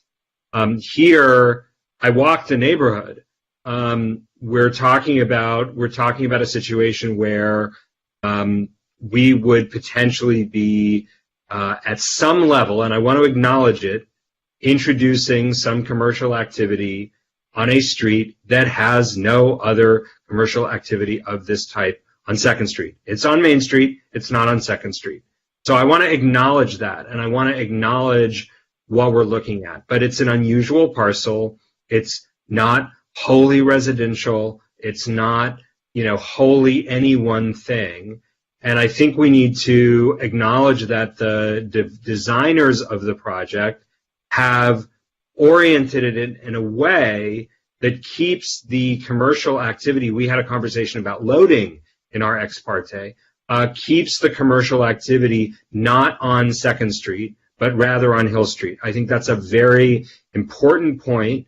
The entry, the egress, it's all happening on Hill Street. It's not happening on 7th, other than the residential driveway, as I understand it. So that's one very important piece. A second piece is this is a tiny market, but I do think we have both an obligation and the discretion, both the obligation and the discretion, to consider the impact of the market, not only on the surrounding area, but also on the other alcohol outlets, existing businesses, and things like that. I am not inclined to go all the way to a liquor license. I am inclined to go to beer, wine, and cider. I haven't heard anybody making a case that they want to sell $100 bottles of absinthe or, $25 bottles of whiskey. They're talking about high-end wine, high-end beer, high-end ciders. The kinds of markets that are being brought in are consistent with those types of purchases. And to be direct, with multiple liquor stores in the neighborhood, people who are looking for liquor are going to go to a much fuller, it's going to be a much fuller type of liquor store to get what they want. Or they're just going to, have one of those mobile services, DoorDash or, Grubhub or Postmates it to their door. So I think that's the kind of compromise that I'm looking for. To Commissioner Fresco's point about the hedge and the fence, I think that's wise. I do want to say that I raised some questions about bike access because I was imagining, people kind of walking their bikes into the short-term parking to grab something from the grocery or to sit outside. And we had a conversation about the width of the ramp. And whether it would be possible for people to kind of pass each other. Imagine a person with a bike and a person with a wheelchair kind of passing each other. So my only comment on the moving of the fence is that we should not further reduce the width of the ramp because it's already pretty tight. So that's the observation that I would make. But I think it's a good project. I just think we need to find a way to kind of minimize the impact. And I wonder also about I'm sorry, the public hearing is not open, Red Car folks, so this is not a time for you to be on screen. Yeah, not a time for you to be on screen. There you go. And then I'm wondering, I noticed the hours of operation were set to be, I believe, 7 to 11. And I mean, I guess that's fine. But I would want to make sure that there's a limit on the activity outside the grocery store, outside hours, and make sure we have quiet hours.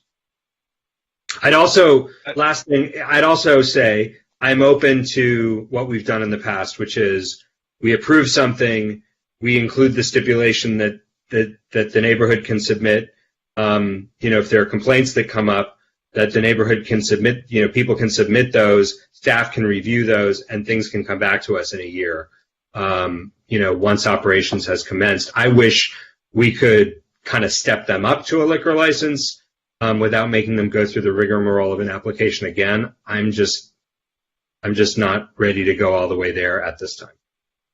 All the way where? To liquor. I'm ready to go to wine and beer. I'm not ready to go to liquor. Commissioner Solkin, if I'm already, I see you. Commissioner Fresca, forgive me. I think you were still in the middle of some points you wanted to make, and I'm going to return to you before going back to Commissioner Solkin and No, those were all my issues. That was it. Okay. Just to remind you all that a liquor license is forever beyond this owner and this bougie proposal. That's all I want to remind you. And just for the sake of the fact we've got a motion on the floor, I know you were going to come back to finding a nexus between the hedge height and the relocation of the hedge. And do you want to speak to that now, or should we still come back to that later? Let me think about that a little longer. Okay. All right, Commissioner Tolkien.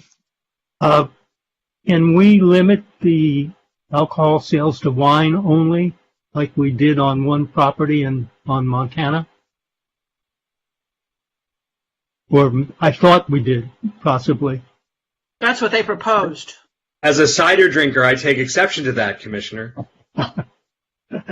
Okay. Steph, do you want to speak to Commissioner Tolkien's question?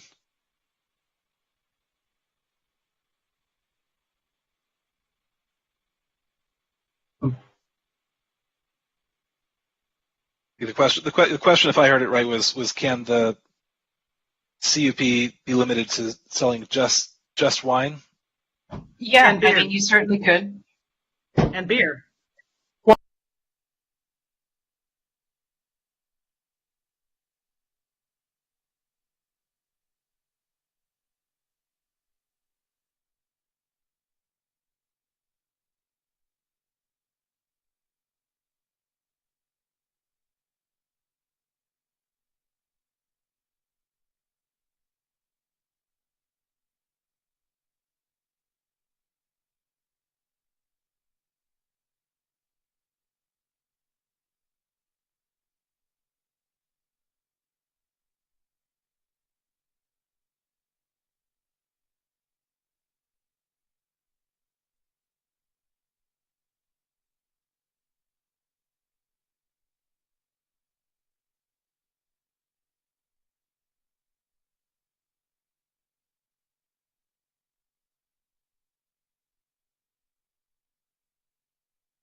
the example of the Edgemar Center, they came in and they put 2 work units on Second Street.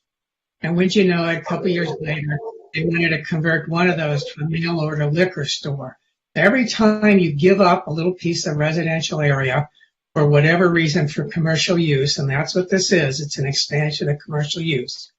When you do that, you're just saying, well, we don't consider residential uses as valuable. And so this has been sold to us as just the nose of the camel into the tent. It's a really tiny nose, you know, it's only 50 square feet, whatever it is. And it's only got 250 square feet of wine. Well, you know, tomorrow it'll be something else and it'll just grow. So it is much better to have bright lines between residential. And I don't think there's that much to be gained here. In fact, it feels to me like we're struggling to squeeze a square peg into a round hole. We have to first of all stretch the code and says, oh, well, it's not really 300 feet to a food and beverage sales. Well, Jameson's Pub is like, you know, 120 feet, 180 feet away. And well, we're already there in terms of we're stretching that. And the other thing is, you know, when you look at the neighborhood response, and we should respect that, the neighborhood, unless there's some massive public benefit here to having a 750 square feet of commercial space in a residential neighborhood, we should look at those 40 plus letters that we got, and the neighborhood's spoken. They don't want it. They don't want this to be the beginning of the unraveling of Second Street as a residential neighborhood. So I think we're actually going in the wrong direction here. I do not believe that there is no solution here on this property that is commercially, only one that's going to work is with a commercial addition to a residential operation. I think it could be entirely residential. They have an excellent architect. I know their work. They can figure out a way to make it work, whether it's 2 or 3 units or 3 units or 2 units and an accessory dwelling unit of some sort. There's many ways to skin this cat, particularly in the liberalized kind of building environment that we're creating with Duluth and all these changes we're making. So there is a solution, a finite solution here, I believe, that can be developed for residential use only. I'm not in favor of this project. I'm in favor of converting residential use into commercial space. Commissioner Lambert? I have to respond. I am a very strong supporter of neighborhood markets. I think they really add to an urban fabric, and that's what we're talking about right here. We're not Simi Valley. We are an urban area, and neighborhood markets give you an opportunity to go somewhere within walking distance to get Advil at 10:30 at night versus getting in your car and having to drive to a market. I think we have neighborhood markets in Ocean Park. We have neighborhood markets in Sunset Park, and they are really a community benefit, and I firmly believe that. I'm having a sense that this is not going to happen without limiting it to beer and wine. Is that sort of the direction of the wind? Ellis, what do you think? I'm getting that sense, and I'll, speaking here, I would prefer to not go in that direction. I mean, I think we've heard from the applicant team that, this is a time when we really need to provide maximum flexibility to potential tenants, and so if we're not going to get 4 votes, we're not going to get 4 votes, but I'll add that in there. Perhaps we can just briefly reopen the public hearing and ask the applicant team if the deal breaker to limit this to a CUP that's conditioned on only selling beer and wine.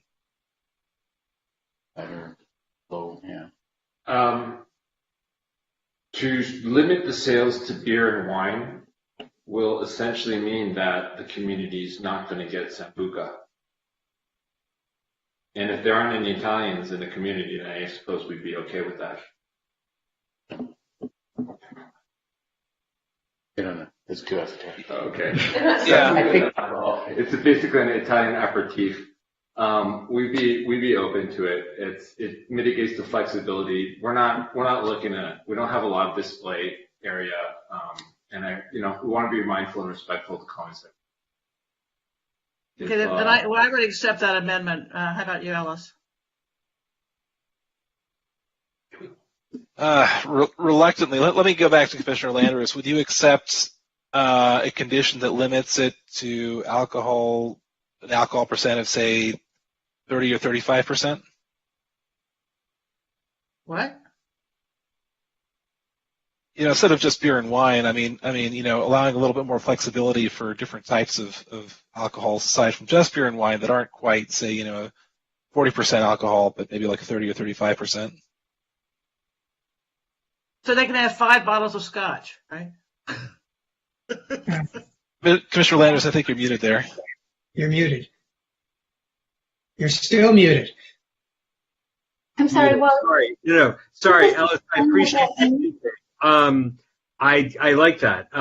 Yes, I think that would be fine. I'm trying to avoid two. Here's what I'm trying to do. I'm trying to avoid creating. We heard from a liquor store owner who's really close by. I tend to believe that there's actually evidence that having multiple coffee places adjacent to each other increases the sale of coffee. That it's good for everybody. But I hear what I heard what our caller was saying. But I also do want to discourage the hard liquor access. So 35% works for me. So 1/3 of 1/3. What? I don't It's the proof. It's one shelf. One shelf. No. That's not what we're talking about. We're talking about the proof of the alcohol, which means that if you say beer, wine, and cider, you actually end up with a series of products that are like 15 to 20% alcohol, as opposed to 40 or 50% alcohol. And what I heard our chair update was, I'm sorry, alcohol. 70 proof is the maximum. Hold on. Okay, Commissioner Fresco? in my language, to me, alcohol is like a migraine in a bottle, so I don't go near it. And so when you're basically talking about, you don't want to give them a full whiskey liquor license, but it's like wine, beer, and maybe a little anise, something. I don't know. Is that what you're trying to say? That's where I'm trying to get to. Yes, and I would what I would say is, and if this helps, the minimum ABV of Everclear is 60%, right? That's what we were making hand sanitizer out of, right? Right, but some people, right? Rum is about 40%, whiskey is 40 to 50%. Brandy actually can go as low as 35%. Cognac is about 40%. Gin is 35% to 50%. Where are we going with this, Sean? I am. No. I just Googled it. But sake, right? Here's what Ellis wants. Ellis wants sake. He wants sherry. He wants port, Madeira, Marsala, and vermouth. And you know what? Let's let him have it. Okay. And that goes up to about, I would cap it at 30 would be my.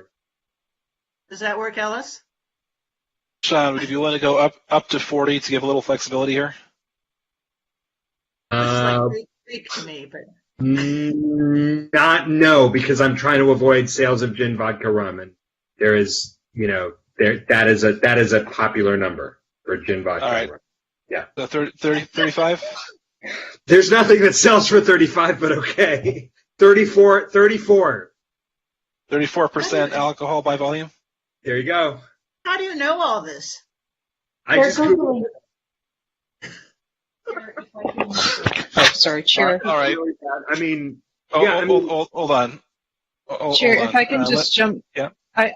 I just want to sort of advise the commission, and you're certainly welcome to impose whatever conditions you think is appropriate. We have basically moved away from these sorts of conditions in terms of imposing percentage of gross receipts. In our experience, it is something that is extremely difficult to enforce. We have, if you look at our alcohol exemptions, for example, we've really just moved away from having that sort of limitation. Again, I'm just providing that as background. That's not what he's talking about. We're talking about literally the percent of the wine, of the alcohol in the drink. You're regulating the percent of alcohol in the drink. Correct.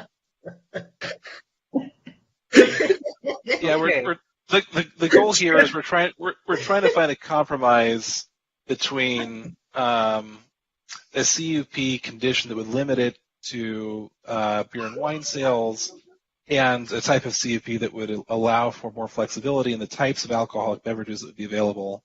And so we're trying to not limit it to beer. So you still want to allow the flexibility for an off-sale general license, so beer, wine, and spirits, but you want to limit the percentage of alcohol. Right. So what we're saying is that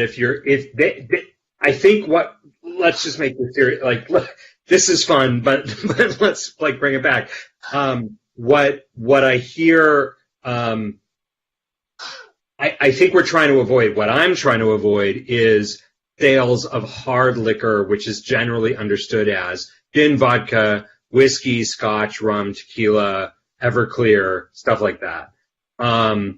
And if that is the goal, and the applicant has told us that this is intended to be a high-end market, then we can maximize the applicant's flexibility by capping the alcohol percentage just below the floor for traditional liquor, which is at 35%. And if you go then to that below that floor, you can do all your wines and all your beers and all your ciders, but you can also do things like vermouth, sake, shochu, certain liqueurs, and that gives a specialty market the ability to bring something into that store that might not actually be available at one of the competing liquor stores, right? They might get a line on some batch liqueur that's really cool, and that would be a selling point for them.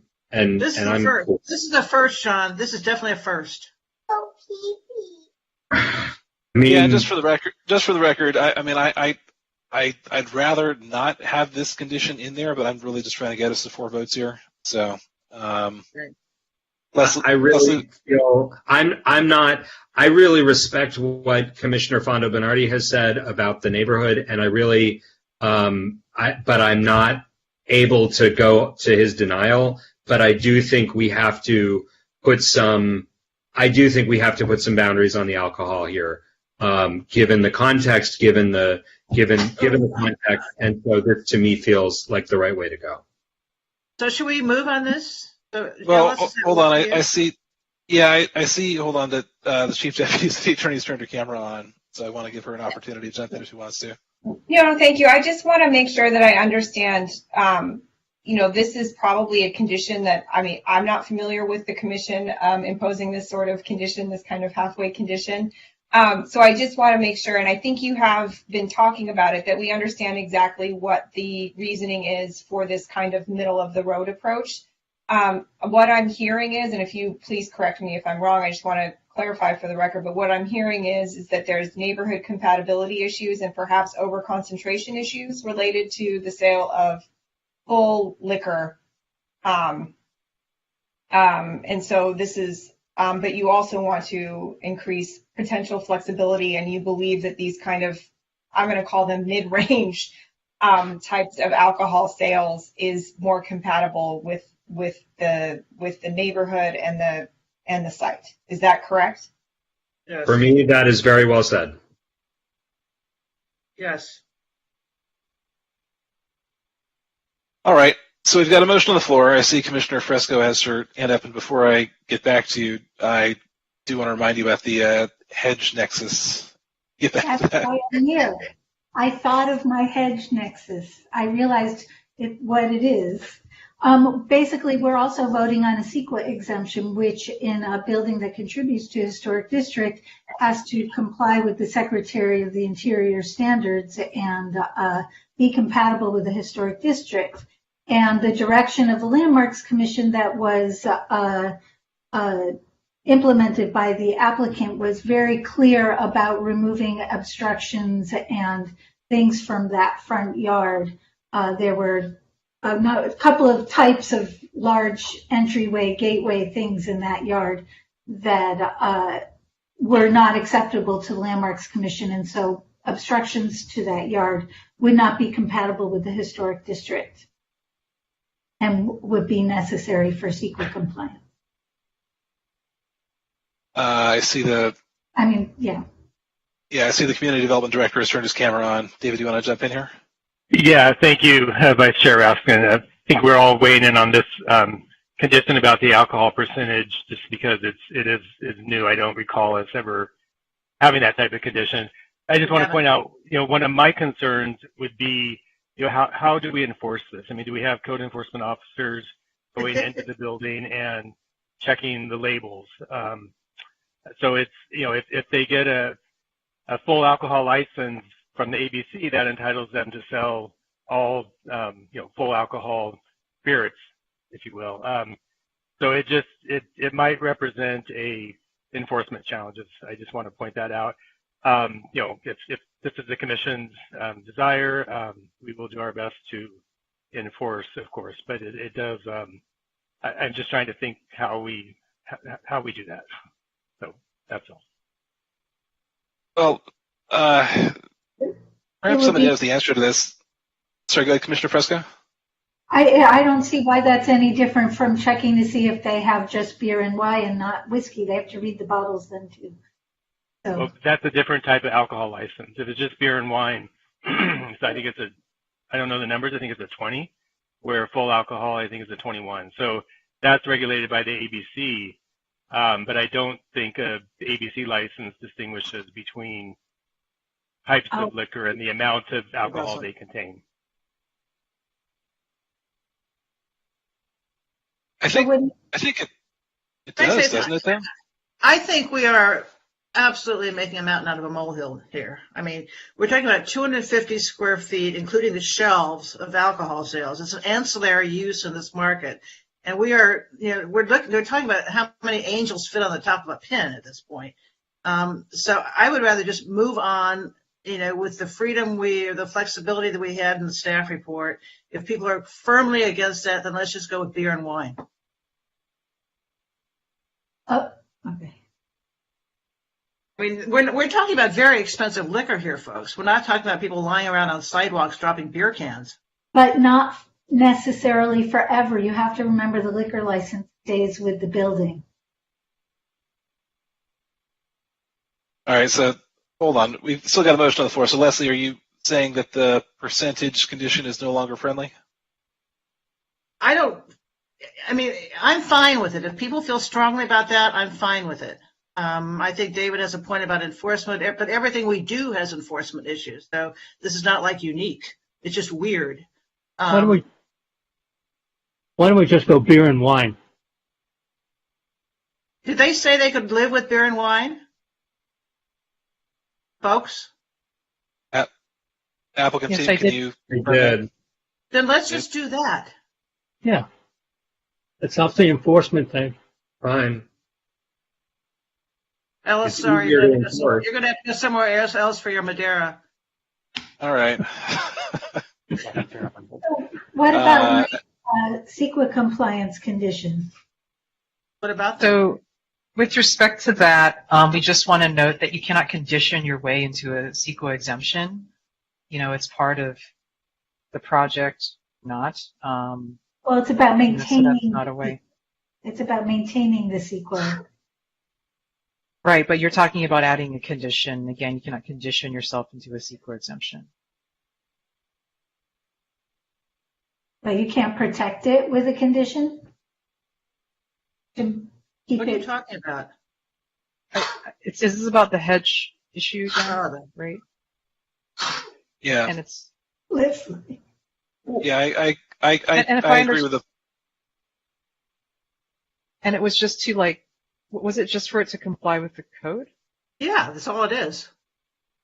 No, but also to ensure that it wouldn't be eligible for a variance because the height of the 42-inch rule would be a condition of the approval. Huh?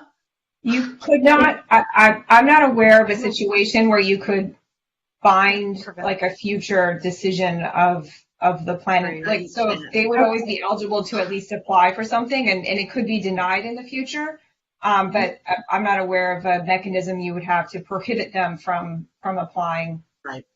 Based on the record you have before you this evening. Fair enough. Okay, let's proceed. Can we just do this? All right. Yeah, hold Okay, on. But before we do, it's been our practice to put up the revised conditions on the screen. Sure. Stephanie, So do you have those?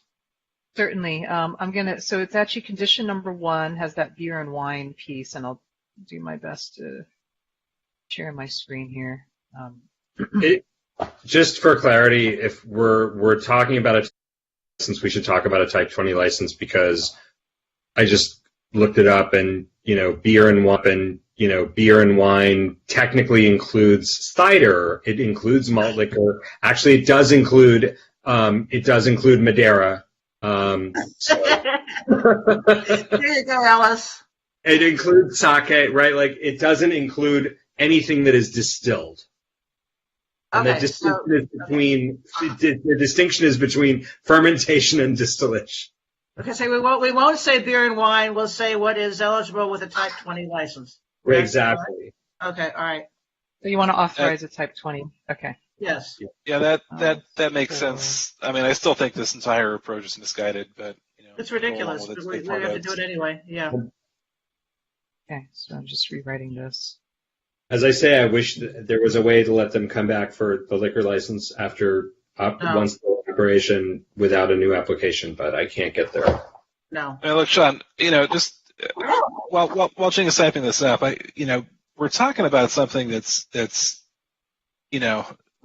essentially right across the street from Jameson. I mean, like, if people want to get drunk, they're going to go there. Why not? Let them go down to Main Street and get drunk. And then deal with the consequences of that. And who's going to get drunk with a $50 bottle of wine? Okay, can you see my screen now? Yes.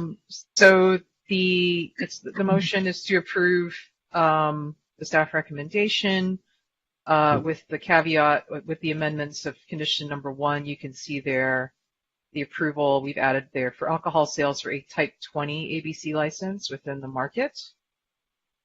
And the rest of the condition reads as it is.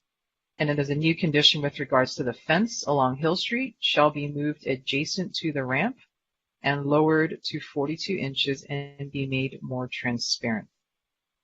Yep. Is that all accurate? That's it. With adjacent to the ramp without narrowing the ramp. Oh my God. Oh my God. So I just want to be careful about that. Thank you.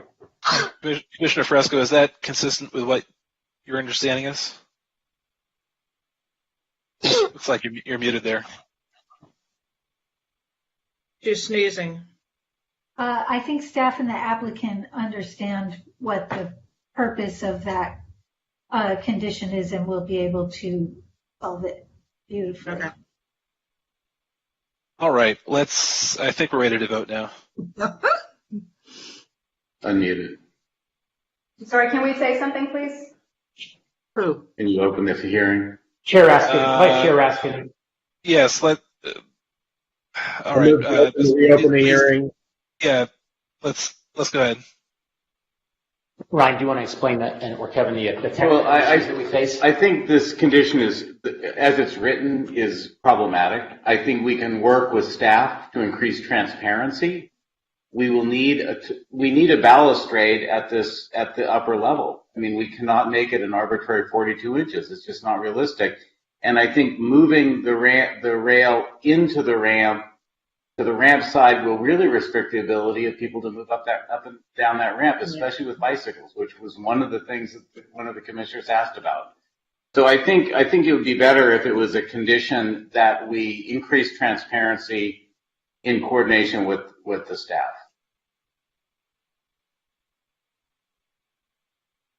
Commissioner Fresco, what do you think? That's acceptable. I think they understand, and they have circumstances they need to work with, and I need them to have the flexibility to do that. So yes. So does that mean we're getting rid of the new condition you proposed? No, we're not getting rid of it. We're going to say it the way the applicant said, which is that they will work with staff to increase the transparency and can't remember what the other thing he said. So it's the fence along Hill Street shall be moved adjacent to the ramp without narrowing the ramp. No. Is that right? And be made No, more I transparent. think it should You're be. not I agreeing think. to. Again, Yeah. I truly am having a difficult time understanding what we're talking about. So it would be really helpful for someone to There actually are state a specific three condition. aspects to this. There's the transparency, which we can agree to work with staff to increase the transparency to the market and the courtyard. We agree to that. There's the height of the fence, which we cannot agree to lower. Right now it is at the guardrail height for the raised courtyard condition. We would love to lower that, but we can't by code. And so we can't agree to lock ourselves into something we can't deliver. And then there's the alignment of the fence with regard to the ramp, which is coordinated with a more complicated set of egress and access clearances, which would greatly impede access to the courtyard. And we don't feel we can agree to moving the fence in or out towards the ramp. Unfortunate. So in other words, a single condition that recommends increased transparency would be acceptable. Commissioner Fresco, what do you think? Well, I guess I'll take what I can get. The whole thing is very fancy, but like I said, I'll take what I can get. Let's move on. All right. Jing, do you need any further guidance on that? Again, I don't know what it means to be made more transparent. That's very arbitrary. Normally we would say 50% transparency or something like that. The commission has to, you either want this condition or you do not. Or, there's some arms around it.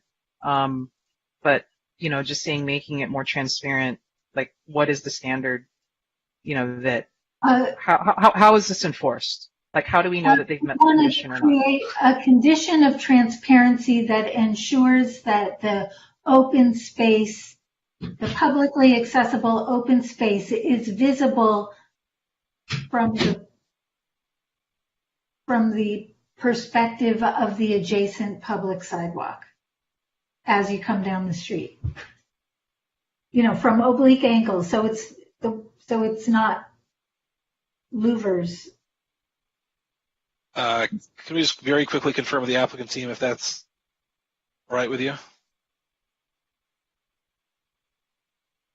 Yes, we can work with staff to accomplish the way it's described there. All right, Leslie, is that friendly to you? Sorry, you're muted there. Yeah. It's Yeah. fine. It's fine. Okay. Anita's answering for me. Great. All right, with that, I think we're ready to go on and vote. Okay, Commissioner Bernardi? No. Commissioner Fresco? Yes. Commissioner Lambert? Yes. Commissioner Landris? Yes. Commissioner Tolkien? Yes. Commissioner Raskin? Yes. Oh, sorry. Sure. Yeah. And that motion passes 4-2. I think it was 5. Five to one. Yes, I think it's 5. I'm sorry, 5-1. Sorry. And can we have a motion for the STOA, please? So moved. Second. Just to clarify, it wouldn't incorporate the changes you made with the conditions? So moved, clarifying that it incorporates the changes that we made with the conditions. Commissioner Bernardi? Yes. Commissioner Fresco? Yes. Commissioner Lambert? Yes. Commissioner Landris? Yes. Commissioner Tolkien? Yes. And Vice Chair Raskin? Yes. Passes 6-0. All right. Chair, any chance we could take a break? We have Yeah. to take a break. Yeah, I gotta text Jim and get him back here. All right. What do you guys think? 5 minutes? Want to take a little longer break? 7:50? Yeah, that sounds good. Yeah, let's reconvene. Let's take a break and we'll reconvene at 7:50. And I'll text Jim and tell him to come back at 7:50.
Welcome back, Sherry's.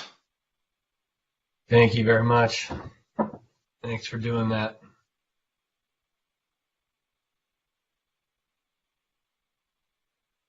That was a weird recusal.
There we go. All right, now if we get staff back, we can go, I think. Yes, we are back. Perfect. Are we back and are we live? We are back in live. Okay, great. All right, commissioners, thank you very much for taking care of that last case. I'm sorry I had to recuse myself. We're going to move on the agenda. We have nothing under agenda items 7 and 8. We're going to move on to 9A, which is implementation of the 6-cycle housing element programs. This would be the opportunity to start calling in if you want to speak for the public. And I would turn to the staff for a staff presentation on this. Great, thank you, Chair. This is the sort of last part of the Group 1 amendments, so to speak. And tonight we will be discussing the proposed amendments to the Affordable Housing Production Program and Density Bonus, and also giving you just a summary of the October 12th discussion when you talked about development standards, just to sort of review the Commission's general sense there, and you can confirm, whether that is appropriate, that was an accurate recording of the sense of the Commission. So with that, I'll jump into the presentation. I do want to note this is posted online with the agenda for the Commission's benefit and also the public's if they want to follow along here. Thank you. Okay, so tonight's agenda, like I said, is the HPP and the density bonus, and then your questions and feedback with regards to the proposed red lines for those two parts of the ordinance. So that's where we are right now. Thus far, we have been through the development standards, the standards review, definition of a housing project. Last meeting, we talked about the loose zoning map inconsistencies, and tonight is the HPP and density bonus. I think we were polling the Commission, for potential extra meeting next week if necessary. So we'll see where we get tonight. Otherwise, we'll be moving on to Group 2 at your next meeting on November the 16th, according to this schedule. Just reviewing now the summary of the Commission's October 12th discussion on development standards. There was general support for the definition of a housing project. We talked about the requirements for multi-unit dwelling projects. There was general support for applying the citywide unit mix standards throughout the city to also apply to the downtown Tier 2 and Tier 3. The red lines currently show a slightly higher percentage there, and the Commission's general discussion was that the unit mix standards be consistent citywide, so not different in downtown Tier 2 and Tier 3 than the rest of the city. And you can see that those were the percentages that were discussed at that meeting.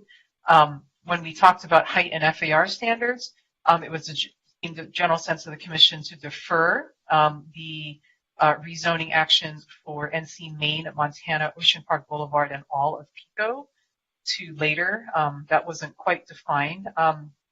We did want to note here, since staff did bring it up at the meeting, the FARs and the are embedded in programs 1F and 1J of the housing element. So from that rezoning that the city committed to would require the city to undertake a housing element amendment process and receive HCD approval before revised zoning changes could be considered. So we just wanted to note that if there was an interest in deferring it, and again, the commission set that deadline and the council agreed of October 15, 2023, which is next year, to complete the rezoning for programs 1F and 1J. And, if that's not done, then we risk falling out of compliance. So we just did want to note that if there was a desire to change those standards in some way, we would have to go through the housing element amendment process, basically the whole process we've just been through, before we return to the implementation phase that we're in right now. In the Bergamot area plan, the commission discussed studying more upzoning on the conservation creative sector area. That's sort of the area that is like east of why is that street escaping me right now? I think it's Stanford, and west of Nebraska. That is the area that was more of a transition, edge to adjacent existing R2 neighborhoods, sort of like predominant two-story development there. The commission discussed something substantially higher, since the core areas of the Bergamot area plan are 4.0 and 84 feet FAR. In that CCS area, it is, maximum of 55 feet. And that was, we just wanted to note here that the staff recommendation was intended to allow a transition to those adjacent multi-unit residential areas. And, that was sort of like having the most intensity in the core and then sort of transitioning down to those areas. That was the idea in that. And then otherwise, there was general support by the commission for the remainder of the rezoning that is proposed in the housing element. Moving on now to the development standards review. The first standard we looked at was flexibility for ground floor residential. There was general support for less prescriptive ground floor, kind of like active design requirements, and the commission pointed to like the pedestrian-oriented design standards that are in the IC and the OC zones as a good example for other zoning districts as to, other than something too prescriptive. We will be bringing you back more information about that as part of the ODS project, because they're sort of, starting to meld together a little bit. And to allow ground floor residential citywide, except for Maine, Montana, and the Bayside Commercial District in downtown. So that expands beyond the promenade. That's like 2nd and 4th Street, and the promenade in downtown. There was some discussion regarding ground floor residential, allowing that on Ocean Avenue and also Wilshire Boulevard in the downtown. I don't think we kind of got, a sort of like general majority sense, I guess I'll say. It was, we just wanted to note that there was discussion about those ideas. And then there was also discussion around considering how to accommodate ground floor residential, especially on commercial boulevards due to security and privacy concerns, and a general support to allow that on the side streets. Again, we will be bringing back the commission, back to the commission sort of options for, different ideas we have around that as part of the objective design standards work that is ongoing right now. Moving on to other standards, there was general support for eliminating the maximum ground floor height. There was general support for applying the existing Tier 2 building footprint as the new standard. That's like 35,000 square feet. And that would be except the IC, the OC zones, which, don't have that kind of a standard right now, or the downtown plan. And, just as background, we noted here that this discussion has only come up on very large sites and that developers can request waivers or incentives or concessions from the standard under state density bonus law if necessary. That was part of the commission's discussion and coming to that sort of general support. And then with respect to outdoor living areas, so this is like the open space, do not eliminate the private open space requirement. Generally supportive of removing the limitation on roof decks to 20% of the roof area. We will be investigating, we're kind of talking to, fire department staff and building and safety staff about whether space under PV panels can be usable in some way. If you can do a roof deck and PV over, that has been kind of an area of conflict. I think in the past we wanted to understand that a little bit better.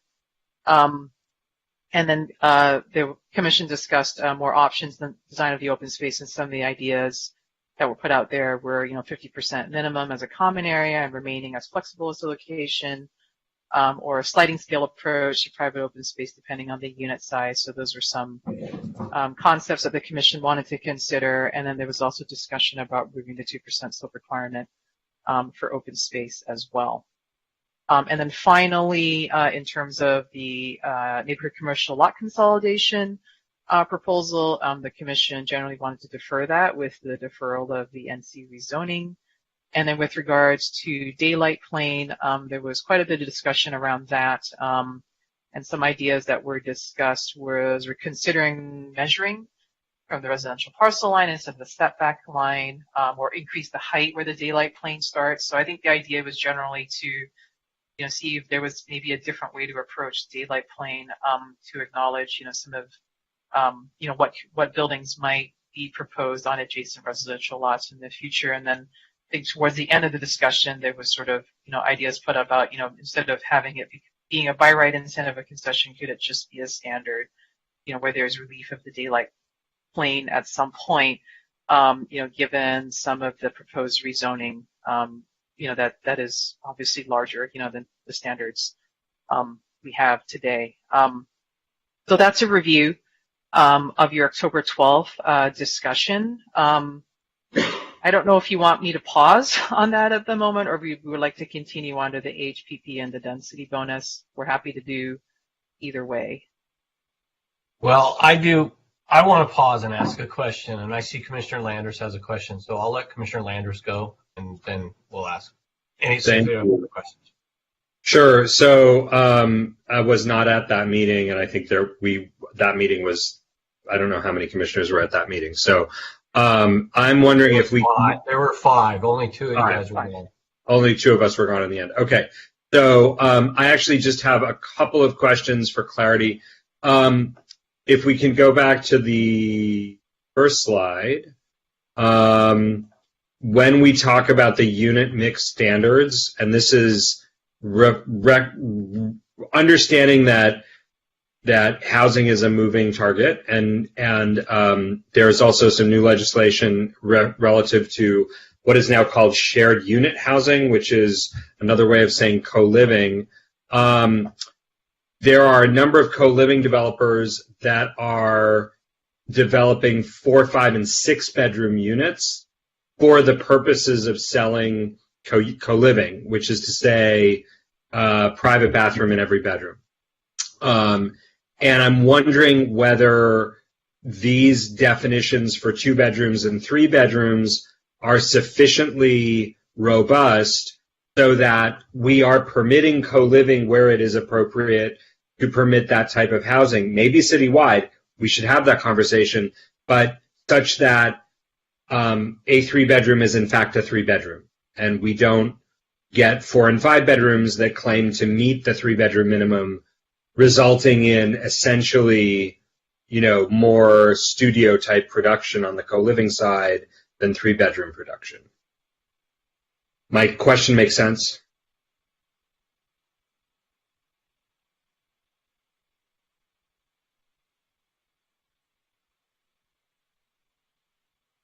Jing, did you catch that?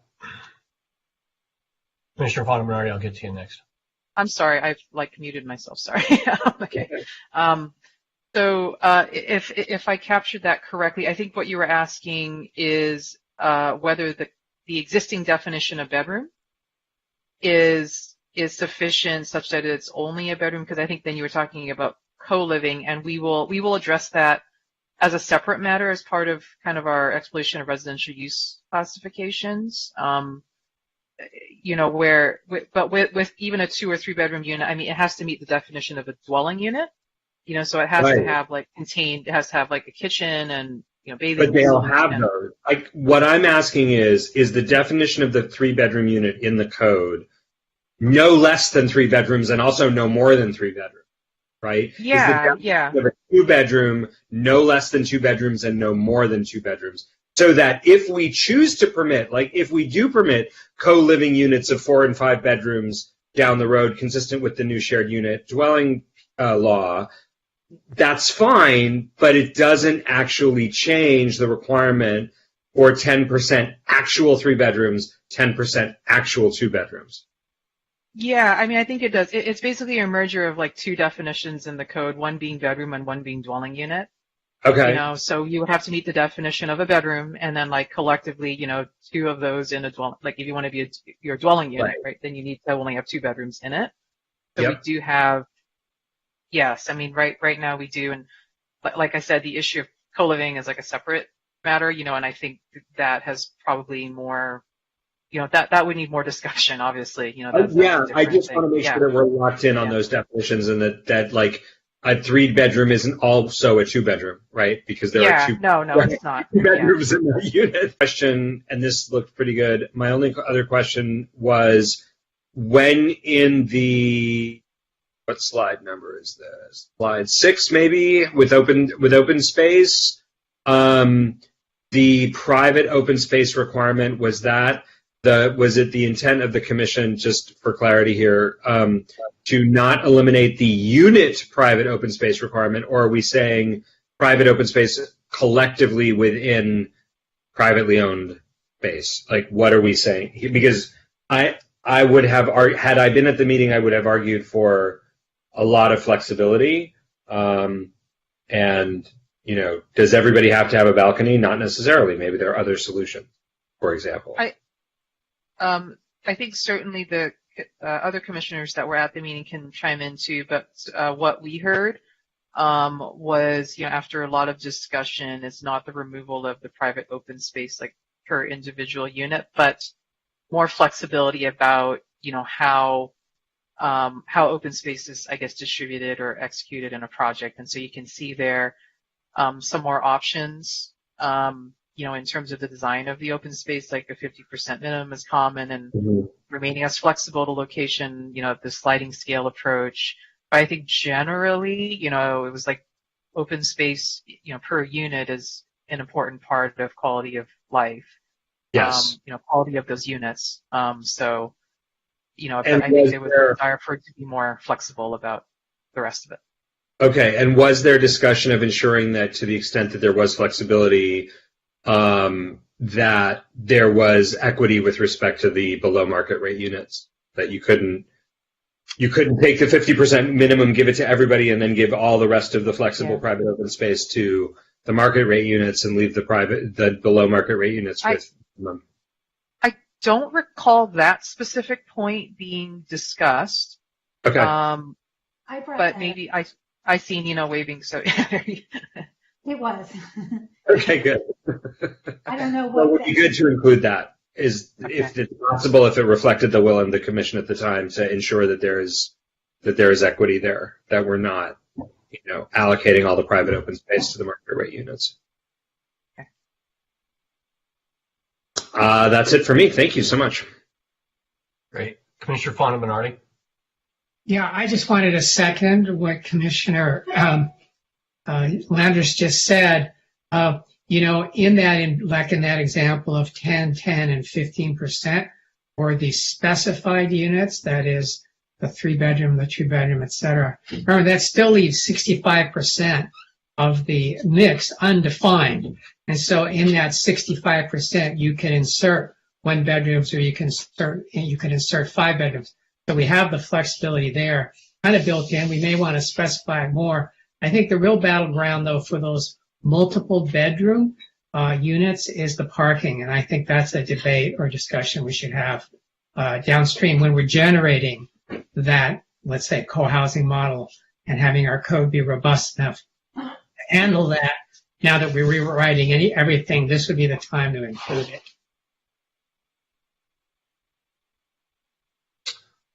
Okay, other commission questions? If not, I will ask mine. Commissioner Fresco. Regarding the neighborhood commercial situation, and your big red flag that I see up on my screen, or yellow flag, I wanted to just understand a little bit more about a housing element revision, because I would think it would be different from coming into compliance with a new housing element. We have a compliant element. So wouldn't it be that we would apply for a revision and our existing housing element would remain in force unless this new revision were approved? Wouldn't it's a whole different thing from... So, yeah, the process is not different because what the process we just went through in nearly all of 2022 was a revision to an adopted, now it would be an amendment to a certified housing element. So, we would be going through the process of submitting drafts and then, like a 60-day review period and then getting comments back. So like that whole review process is the same as it was before. That doesn't change. Also, we did promise in our housing element that we would rezone by October 15, 2023. That is a compliant in the housing element that if the city does not meet or request, more time to do that, or through an amendment process, we would, be not in compliance with our housing element. So we did want to flag it because this is a process that takes time, right? We've all seen it takes time. It's not something that we just kind of do on the fly overnight, Right. I just am just mortified that we would be expected to do such damage to our economic viability, our community continuity, all those things. I'm beside myself. So we will continue to discuss. Thank you. I believe Commissioner Lambert was next.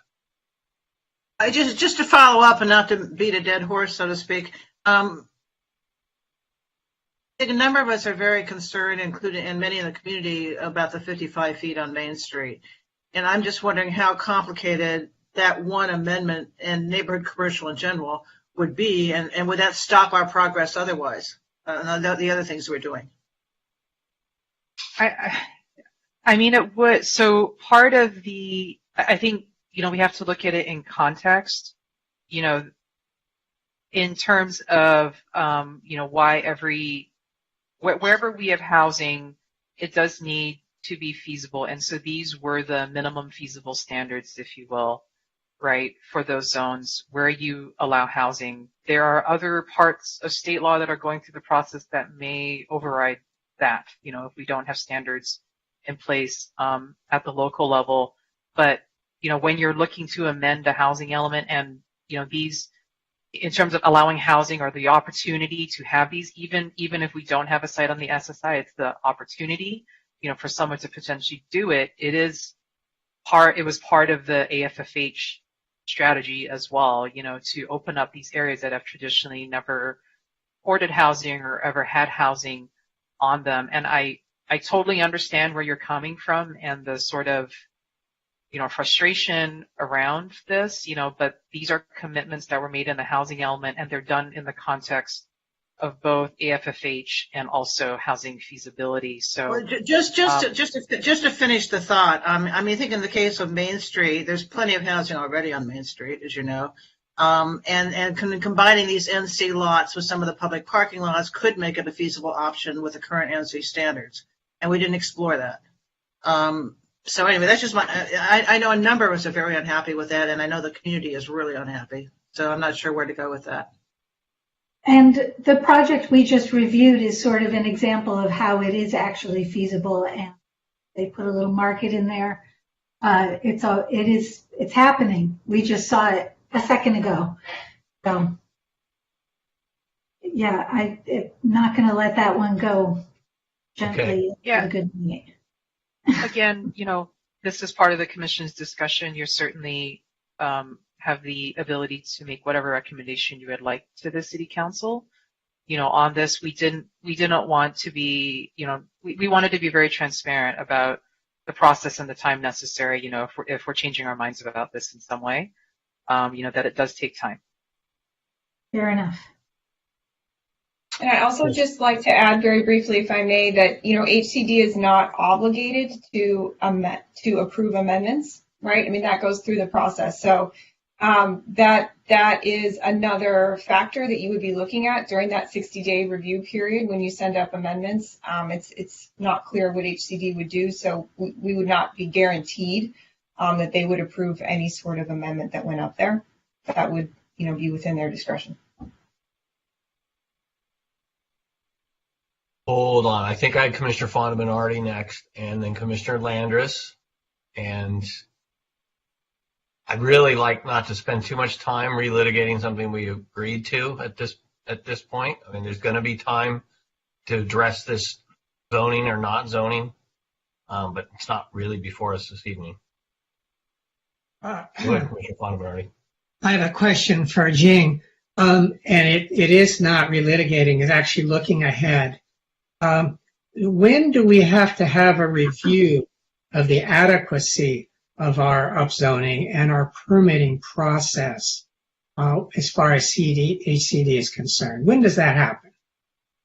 So we have committed to accomplish implementation of all the housing element programs by the dates that are in the housing element. We would we wouldn't report on that officially to HCD as part of the annual progress report. However, HCDs, they retain the authority to obviously have oversight, over cities as they proceed in these implementation programs. So, we have seen certainly examples where cities have taken actions that are inconsistent with their certified housing elements, and HCD has, reached out to those cities, outside of that annual progress report timeframe, right, which is normally April of every year, so I will say, like, it's not like we send something up and say, hey, what do you think? It's just that, any number, they're certainly tracking that, generally speaking, and certainly anyone, any member of the public or the community, could raise a question, to HCD, if there was concern, that the city was acting inconsistent with the certified housing element. Okay. Heidi can certainly augment that. No, yeah, just to echo what the planning manager was saying, and to the state law has strengthened HCD's enforcement authority with respect to taking actions that are inconsistent with the housing element as drafted and certified.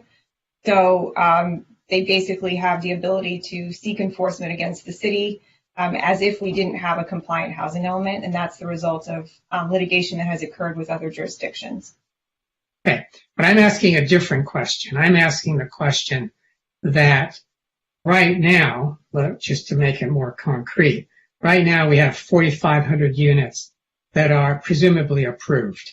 We have another 2,000 in the pipeline that were on their way, sort of going in there. So I don't know where the real number we're at, but we may be at 5,000, 6,000, whatever it is, right now, right out of the box. So in our first review, our first annual review, we would presumably have to have done 1/8 of 9,000. So we're already 5 years, we already have a stockpile of 5 years. Is that how it's going to work? So you're actually asking about RHNA compliance, I guess, as opposed I'm asking specifically about RHNA compliance. Okay, just like units produced. Yeah, I mean that is one aspect of the compliance. So that's the only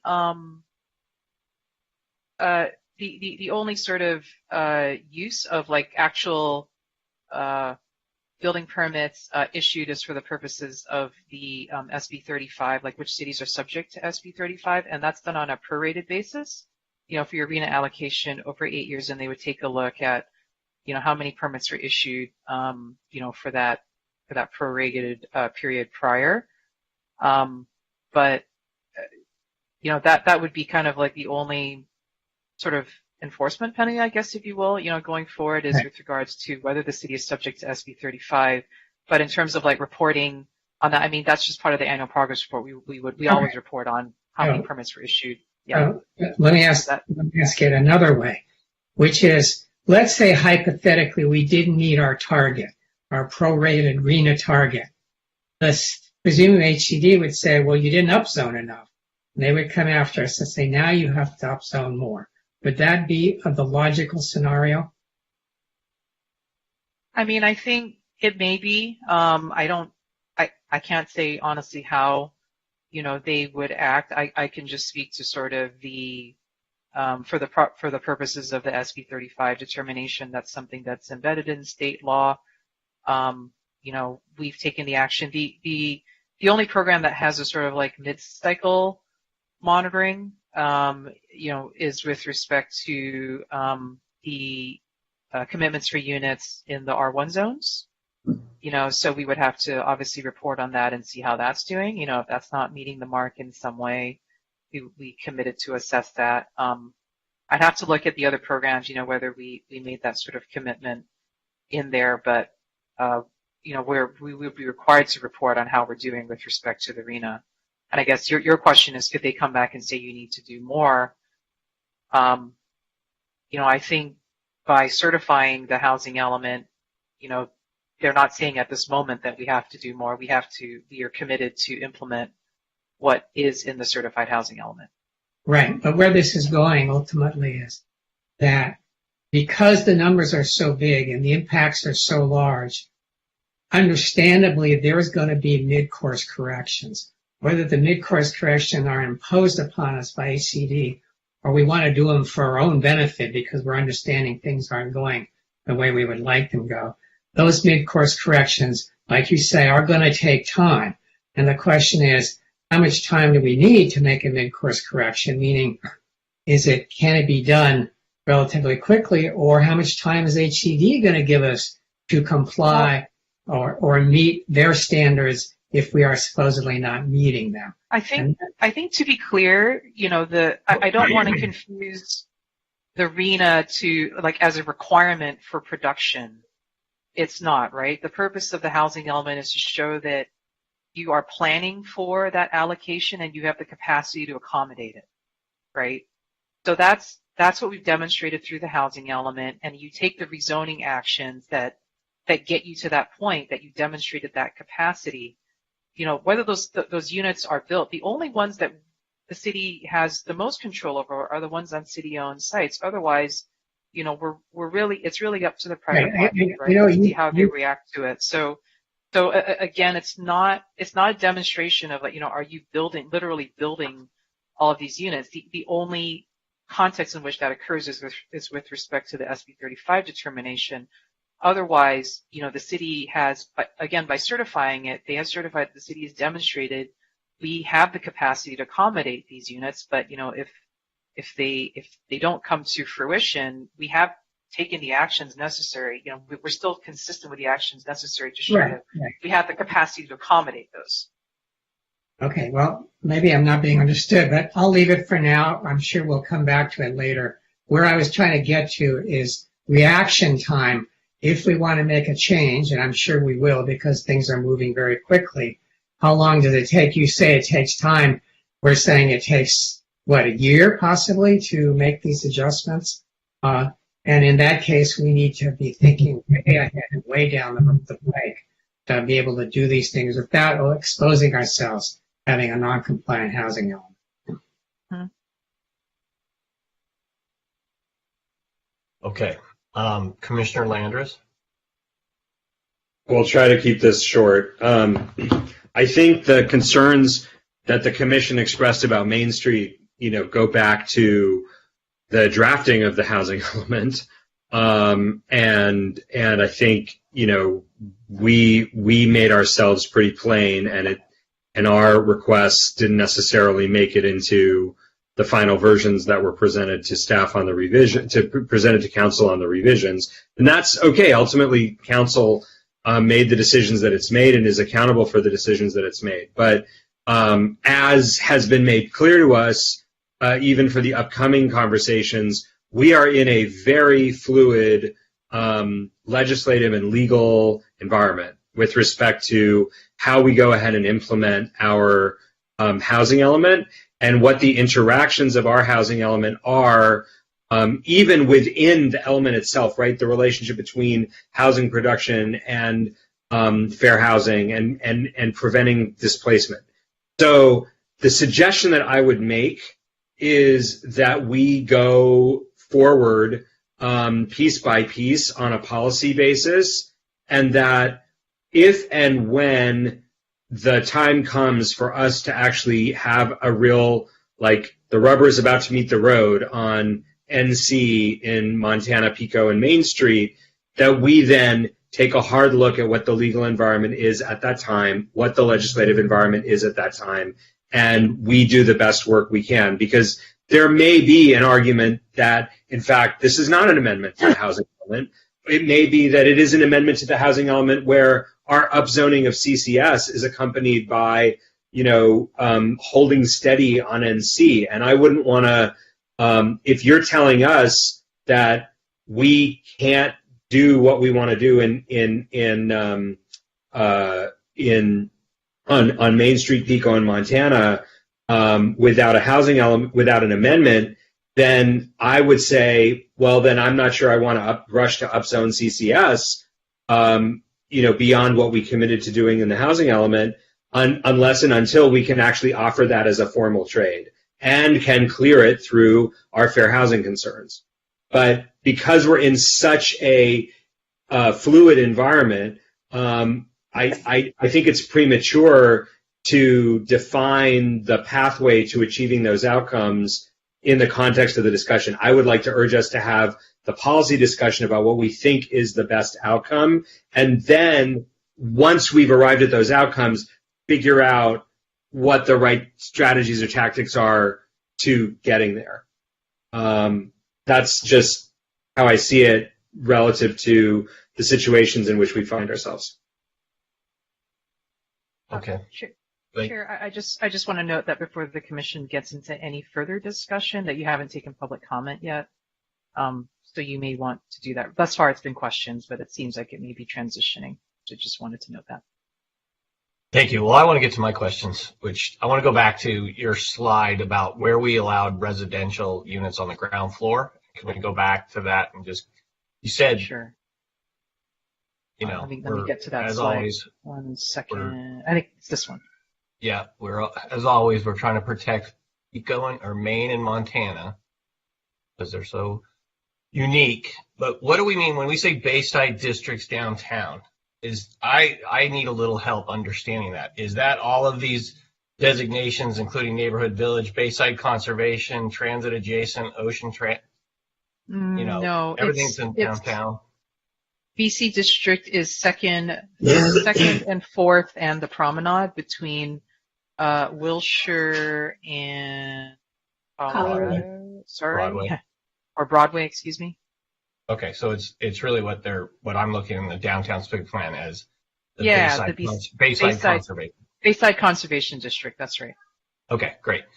Then next I want to talk a little bit about the definition of housing, because I thought we had a pretty good discussion about that, but somebody indicated to me later that maybe there was a nuance that we didn't focus on, and I will try to do this succinctly, which is in downtown, we wanted a standard that had less commercial than residential. Less commercial than the state's rule. You had indicated to us that, well, don't worry about that because you still get the Fair Housing rules, Housing Accountability Act, which I think gave us a lot of comfort. But there's another deviation to that, which is I think that if you're not using the city's 25% max commercial, you're losing out on some incentives that we offer within the specific plan. Is that true? So that's not something that, you're talking specifically with the downtown plan that has the 25% limitation is tied to the streamlining process, so the ministerial process for housing. That wasn't actually part of the commission's discussion. That's going to be part of your discussion starting on November the 16th. Because there's actually a separate definition for the purposes of qualifying for streamlining that is different than this general definition of just housing projects. But regardless, you would still have, you would still be within, still qualify as an HAA project. Right, but you would even if lose you some. went 25%. You would lose some streamlining, and what you're telling me is that's a topic we're going to have in the coming week. Correct. Yeah, Okay. that's right. That's right. All right. Well, I'll put a pin in that till we have that conversation. So those are my two comments, and do we have any other questions right now, or those are my two questions? Do we have any other questions before we move on with the presentation? Great. Let's move on with the presentation then, and we're going to take public comment after your presentation.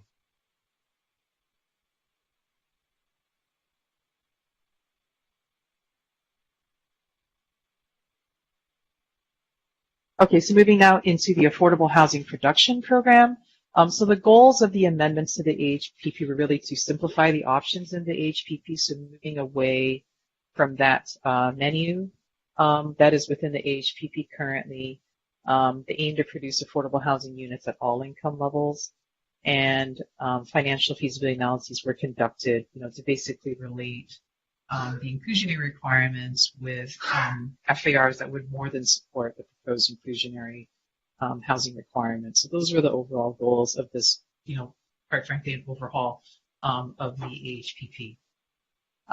We did want to note, we did post to the agenda, we have received a technical assistance letter from Department of Housing and Community Development regarding the relationship between inclusionary ordinances, so local inclusionary ordinances, and state density bonus law. This has relationship to many, many discussions we've had with the Commission about allocating the 15%, affordable units across across the income levels. So, generally we did speak to HCD staff about the technical assistance letter, and I think essentially to try to boil it down, the key principles are that developers are entitled to request provisions in state density bonus law, and local ordinances should not negate their ability to use state density bonus law. And then secondly, that HCD was providing guidance to consider different ways that the city could incentivize units at the levels that we would desire. So there's a reason we tried to spread them out to try and address all levels of the RHNA, right? Because our RHNA is allocated across all income levels, other than just putting them all into very low income. So they sort of advise that we may want to think about different ways. Excuse me, Jean, your microphone is going in and out, and I'm having a hard time. Is that better? Yes, thank you. Okay, sorry. I realized I think I had it up a little bit. Okay. So in terms of the technical assistance letter, we took in some of that input. We discussed it with HCD staff. And I think what we wanted to share with you tonight is sort of, it's not really, it's just sort of different as we're taking in and we're exploring different policy options on this issue. So what is in the red lines, basically the process that comes out of the red lines is really what we're showing here as option one, which is, it's a 15% is the minimum HPP requirement, and then it's allocated, basically like a third, 5%, 5%, across very low, and moderate income. And the process for an applicant in that case is they could request a concession to change the affordable unit allocation. So basically, concession out of that HPP requirement and say, I just want to do all the units to very low income, because that is the 15% very low is what gets the highest bonus in state density bonus law. So essentially HCD's guidance was, saying that, hey, if someone wants to access 50%, there shouldn't be a local inclusionary ordinance that, that negates their ability to do that, or to require that they have, a higher percentage than would be required in state law. And so by going through that process, this is something the city must process. We must process concessions, review them, ensure they're done in accordance with state density bonus law. And I think the net effect is it would result likely in 3 concessions, so it increases it from 2 to 3 concessions and the 50% bonus. So that is what is currently a process, that an applicant could go through as the red lines are written. In discussions with HCD, they're like, well, if applicants are going to do that anyways, then maybe you ought to think about what are some other ways you could incentivize that. Because if you have, I think we discussed this in our development standards discussion, you create standards that applicants are just going to concession out of every time, maybe there's an issue with, right? And so what is a way that we can, come up with to incentivize, essentially allowing the city, so it's a win-win. The city has, the distribution of units across all the income levels, and the applicant also somehow gets their 50% bonus. So that led us to an option 2, which is to effectively allow the ability to have a maximum bonus. So, basically get an applicant to 50% if that's what they so choose to do, and additional incentives and concessions through essentially like a local bonus program. And here, we're not really asking the commission to pick either one. I think we're just throwing some ideas out there, in response to the guidance that we're receiving. And so, is it that it's still a 15%, because that is what we have feasibility tested, and, it's still distributed at 5% very low and moderate income. So how do we retain that? Say, okay, if you do that, then the city will essentially, we could consider a sort of like top-up solution, where the city offers a local bonus to add up to 30%, to a maximum of 50, and 3 incentives, which is reflective of what you would get if you did 15% very low income and state density bonus. Or secondly, do we treat that AHP requirement, that 15%, as equivalent to whatever the highest bonus or number of incentives and concessions would be allowed under state density bonus laws? So essentially sort of just, regardless of the income level per se, because in case state density bonus law changes in the future, because it has evolved a lot, it changes quite frequently, that might be another way to do it. That essentially, again, allows, the city to still have the 15% distributed across those 3 income levels, and, doesn't negate the applicant's ability to still access that maximum bonus and incentives and concessions they would otherwise, have received under state density bonus law. And then finally, we thought about a third option, which is not consistent with council direction, but, for the purposes of policy discussions, we have to kind of put it all out there, which is just straight, changing the AHP proposal completely and assigning the 15% to only one income level, just very low income, and just that, which is, very different than the discussions we've been having throughout the housing element. So we just wanted to kind of share this with the commission tonight as part of your discussion, as different approaches, we've been thinking about in light of the technical assistance letter from HCD, and sort of how our inclusionary ordinance relates to state density bonus law. In terms of the actual amendments to the AHPP themselves, I think you've heard me mention, it proposes to remove, so what the amendments do, they remove the current menu option, and you establish a new base of 15% inclusionary, with the affordable units allocated depending on the number of units proposed. There's no distinction between rental and ownership units. And so you can see the table below is probably the simplest way we could try to explain the changes. So basically, if you had a project of 0 to 5 units, they'll pay the affordable housing fee. Your minimum requirement would be to pay the affordable housing fee. If you were doing 6 to 19 units, your minimum requirement would be 15%, up to 80% AMI, so you could have all the units at one income level. And then for more than 20 units, you would have to provide the units on site at 15% and distributed, the 5%, for very low, and moderate income. So that is kind of in a nutshell, the way that the framework of the AHPP's inclusionary requirements. Secondly, in terms of the offsite units, so that's for the on-site units. For the offsite units, there's a bit of a change, in terms of where it's allowed. So obviously, currently in the AHPP, there's this sort of like quarter-mile requirement, so the offsite units have to be within a quarter mile of the market rate. The amendments allow them anywhere in the city. Currently, it's written as, other than a disadvantaged community as identified by Cal EPA. I think you received public comment about this, and, we did double check. And I think at the time we actually did the mapping, and I guess it was last year, the SB 535 mapping showed, a different census tract. You can see here today, I've shown the 2022 update.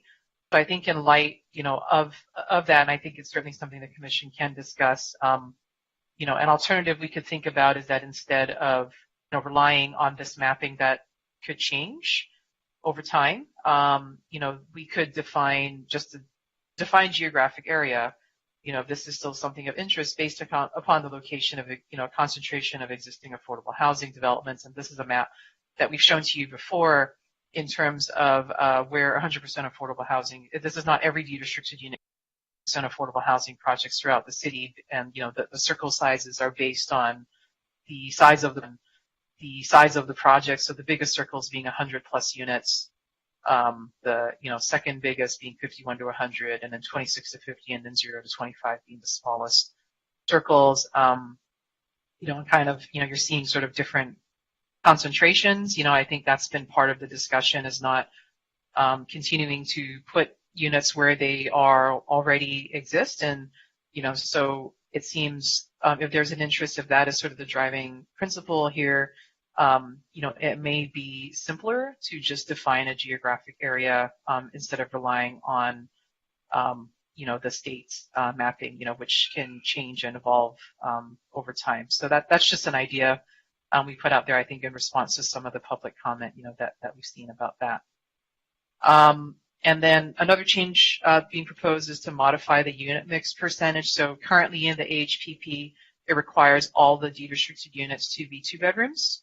The proposed amendments would allow them to be consistent with the unit mix percentage for the corresponding market rate units. So it's not just all 2 bedrooms. It's just, basically matching up with the mix percentage for the market rate units in the project, which, seems to probably be a more pragmatic approach in terms of these deed restricted units. And, we have seen in a handful of, the applications, that we have seen, that this is something that is being either wavered or concessioned out of. So it seems that it's an area that we do need to address. And then in terms of the downtown community plan, this is not necessarily AHPP, but this is, again, just for Tier 2 and Tier 3 projects only. There are some augmented requirements there for Tier 2 and Tier 3 projects. So currently, as we all know in the DCP, it's the affordable housing requirements are based on this sliding scale based on building height. And so that is proposed to be changed. It's sort of doesn't quite work there. So being replaced with a set percentage, and then similar to what is in the sort of base AHPP, the off-site affordable units could be anywhere, as opposed to just restricted to the downtown and the quarter mile. So you can see here for the DCP kind of what that looks like. That would be eliminating the current sliding scale, and you can see the requirements to establish set percentages. So you can see there the 20% for Tier 2 and 25% for Tier 3. And you can see the 10%, the number on the left representing very low, and the middle number being low income, and 5, and the right number being moderate. So it's very low, low, and moderate, with more of a favor towards the lower income range of the scale.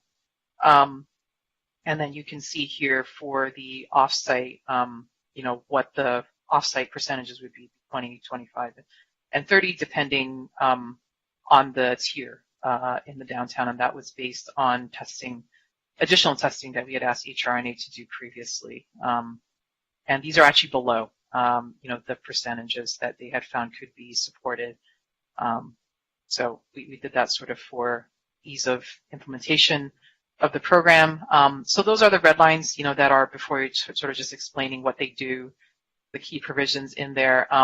There are a couple of things, that we did not address in these red lines. They're really subject to, we need to do additional work and discussion around allowing, compliance with the offsite option through acquisition rehab. That is a much, much more complex process when you're dealing potentially with existing tenants and what have you. And we really you need additional time with both housing division staff and the city attorney's office to work that through.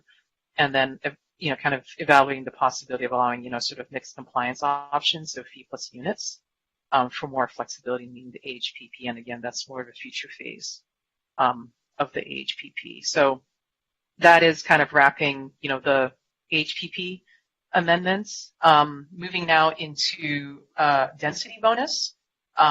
The amendments here with density bonus are really about ensuring that we're consistent with the most recent updates to density bonus law, which is, at this moment it's AB 234, which goes into effect January 1, 2022. There's a handful of new provisions in there. One is regards to methodology I'll get to in a moment. We did want to note just a couple of new definitions or clarifications of definitions. So there's a new definition called very low vehicle travel area that got added to the density bonus law, and I've just sort of excerpt a part of that definition. What it means is where existing residential development generates VMT vehicle miles traveled per capita that is below 85% of either the regional VMT per capita or the city VMT per capita. Regional in this case meaning SCAG, so not just like LA County or something. It is the entire SCAG region. And for areas meeting this criteria, it removes the maximum density controls for 100% affordable housing projects. So we're still kind of, doing, I think, some of the calculations to see like where in the city this would apply, but, it may apply to a much larger swath of the city. I think, as you recall, we talked about a sort of like citywide affordable housing, overlay early on in the housing element discussions. Based on this, it's possible, that it covers a lot of areas of the city, that may effectively be similar to what we had discussed earlier in the housing element. But we're still kind of finding out more information about that, to see whether it meets that criteria. And then secondly, maximum allowable residential density. There's a clarification that where there's a difference between general plan, land use designation, or zoning, the greater shall prevail. Previously, it said it was the general plan land use designation prevails. So what the amendments do, as you heard me note, another kind of major provision in AB 2334 is that, has a new requirement, that sort of gives more guidance around like how do you apply density bonus to FAR. And so what it requires is converting the FAR to units to determine base density, for which the affordable requirements are based. So that helps determine like what the bonus is. And then included in these red lines are also a proposed by right menu of incentives and concessions based on the standards review, that we've been conducting. And those will be processed administratively in accordance with state density bonus law. So just some general guidelines about state density bonus law. So, I think just for review, when does it apply? In order to be eligible to use state density bonus, the base project must have at least 5 units. So this can't be used for, anything less than 5 units. There is a replacement requirement for all existing, very low and low income or rent control units, and the project does need to meet, the state's inclusionary requirements of the minimum. It must be on-site units in the project, and it has to either meet the requirements in state density bonus law, where there's a local inclusionary ordinance. Those inclusionary requirements apply. Projects may utilize incentives, concessions, or waivers, regardless of whether the project incorporates density bonus units. So an applicant does have the option to not use the full bonus or none at all. But regardless, as long as they provide those on-site affordable units, they can utilize the, whatever incentives, concessions, that they are awarded as part of state density bonus law. And then, where there's inconsistency between the zoning ordinance and the greater density prevails. This matters actually in our multi-unit residential districts because it does effectively remove those density caps in the multi-unit residential zones. The LUCE currently does not place a cap in those low density, medium, and high density LUCE land use designations. So it's 29 units per acre, for example. So in our zoning code, as you know, there are density caps of 4, 5, and 6 units depending on the zone. Those would not apply in the case of a density bonus project because of that new language, that indicates that where there's an inconsistency between the general plan land use designation and the zoning, the greater will prevail. In this case, it would be the LUCE land use designation is greater. It doesn't, because again, there's no density caps that are in the LUCE. So we wanted to make sure that that was, understood with this change in the state density bonus law.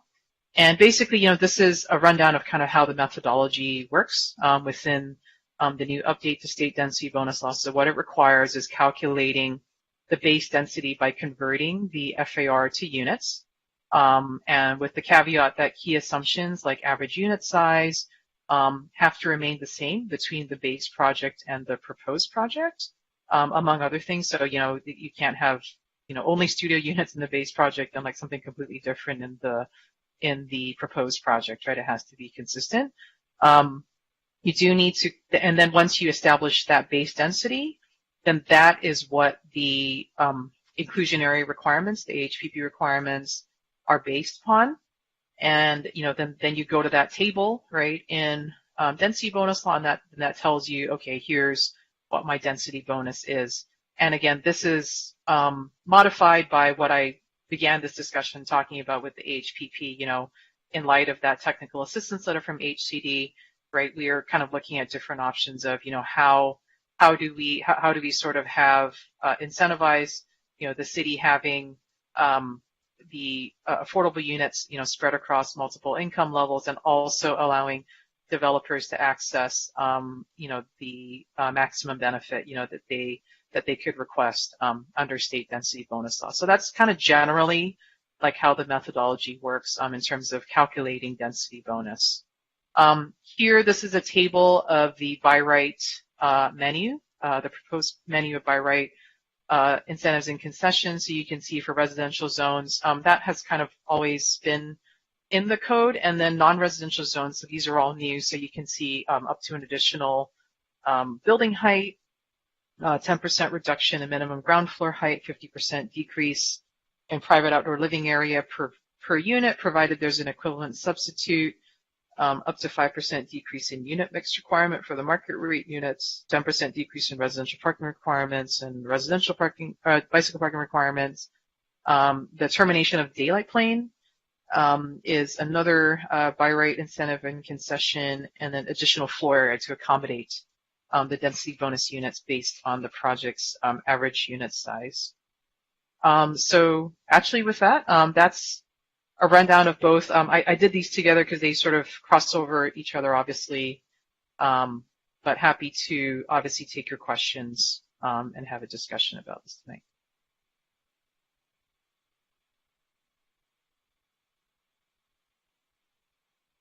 Jim, you're off. Thank you. Hey, would you guys be willing to listen to public comment before we ask our questions and then combine questions with? Sure. Great. Okay, let's do that.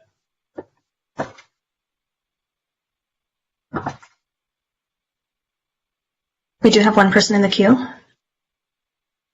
Good evening. You are now in the meeting. You've been unmuted, and you will have 3 minutes for your comment. If you could first please state your name and then proceed. Thank you. My name is Denise Barton. Good evening. I find it very interesting how you, the Planning Commission, and the City Council choose to embellish on Luz to validate overbuilding within the city of Santa Monica. There are no longer retail stores for the residents, although there are many for tourists, making the majority of the approvals recently have been for restaurants, not really a residential use. And you turn commercial into housing, adding residents while eliminating jobs doesn't coincide with Luz and will only make the traffic problem within the city worse. I also have to take issue with the parking not being required, especially for affordable housing tenants, basically condemning them to a life of poverty, because without a car it's hard to hold a job, transport children to school and other activities, and go shopping. And I say this as a person who is unable to drive due to my physical disability. So the city has allowed unsafe conditions downtown and in other parts of the city, so the stores that the residents used to frequent are gone. Due to this, making your claim of Luz a lie. I also believe before you expand an abusive affordable housing program, you might want to consider it getting its own house in order before continuing to abuse the current affordable housing tenants and abusing a new bunch of affordable housing tenants.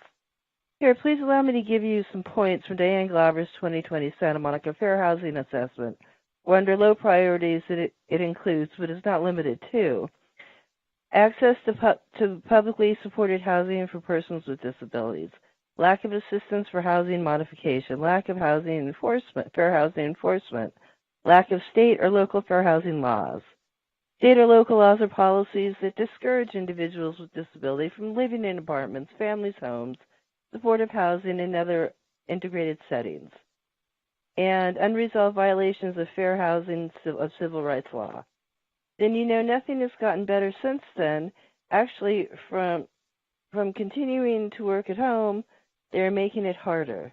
But what else would you expect, considering in the 2021 to 2029 housing element in Chapter 3, Section 7 on the first page, it clearly states, fair housing issues that may arise in Santa Monica or any other jurisdiction include but are not limited to failure to make reasonable accommodation, discrimination, and harassment.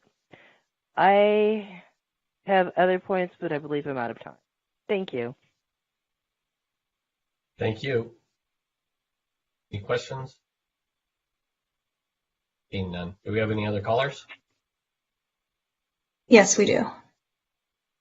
Good evening. Last four digits, 5209. You're now in the meeting. And for your comment, if you could please state your full name. Good evening, Commissioners. Ken Kutcher from Harding, Larmer, Kutcher & Kozel. Happy to address you tonight on this subject, and hope you all received some correspondence from me earlier. I'll try and track the order that staff presented discussion items for you tonight, beginning with the AHPP, and I'd like to echo the concerns that apparently were expressed by HCD. We saw similar concerns in West Hollywood's letter and support the idea of looking at options to deal with the 555 scenario. I think there are a number of choices there, and the Commission should weigh in on arriving at a workable solution that does not negate the opportunity for the density bonus opportunities to applicants. With respect to the disadvantaged communities map, I'm glad that staff is taking a second look at that, and we certainly support the Commission weighing in on where the appropriate areas would be to avoid off-site compliance. My feeling is that it would be odd for the downtown properties to not be able to locate off-site in the downtown if, for example, an owner owned two different lots in downtown and wanted one of the lots for off-site and another lot for market rate. Also, with respect to the downtown, I have some continuing concern with respect to the elevated inclusionary obligations for Tier 2 and Tier 3.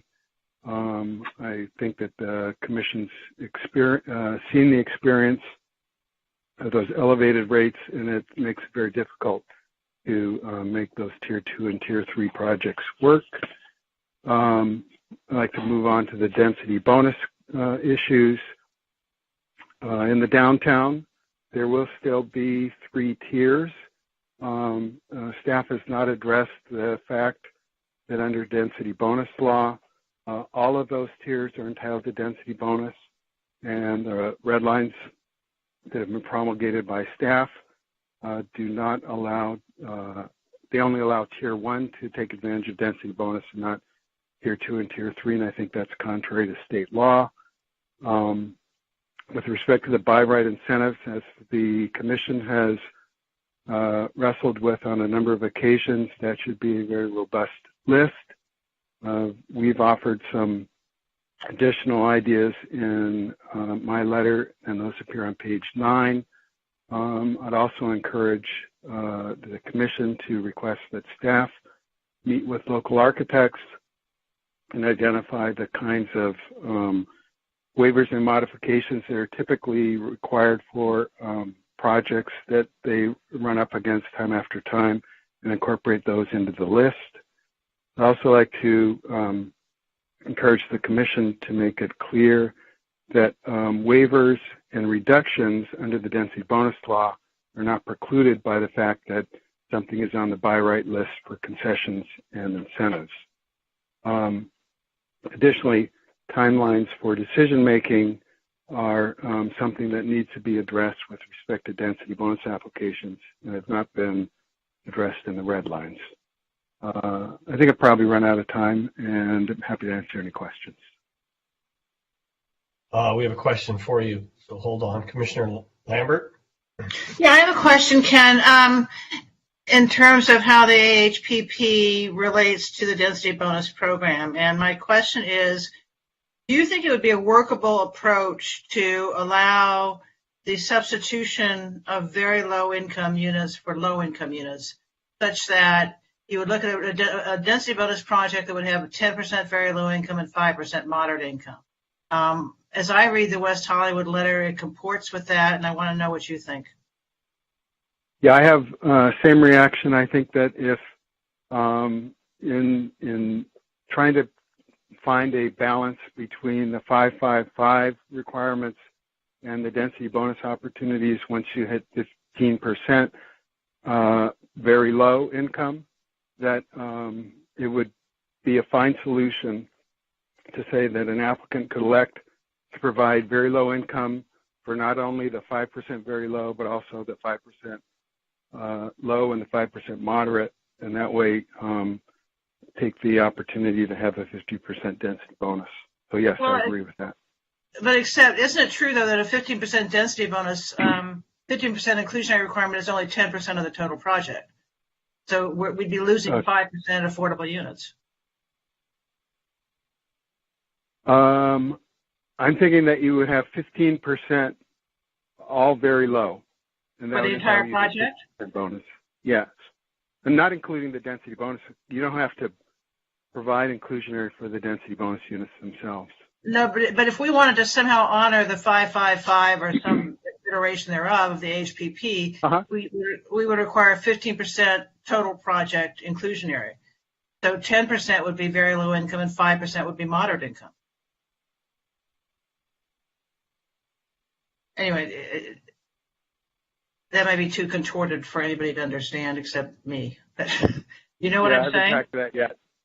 I haven't tracked that yet, but I do think there are a number of solutions that are out there, and several of them are specified in the West Hollywood letter. I haven't read the Santa Monica letter yet, and be interested to do that as well. No, I assume that they are relatively similar. Anyway, thank you very much. Thank you very much. Sure. Thanks for your question. Okay, do we have any other callers? No, we do not. Okay, great. So, Commission, it's to us to ask questions and have our discussion. So who wants to start with questions? Commissioner Lambert.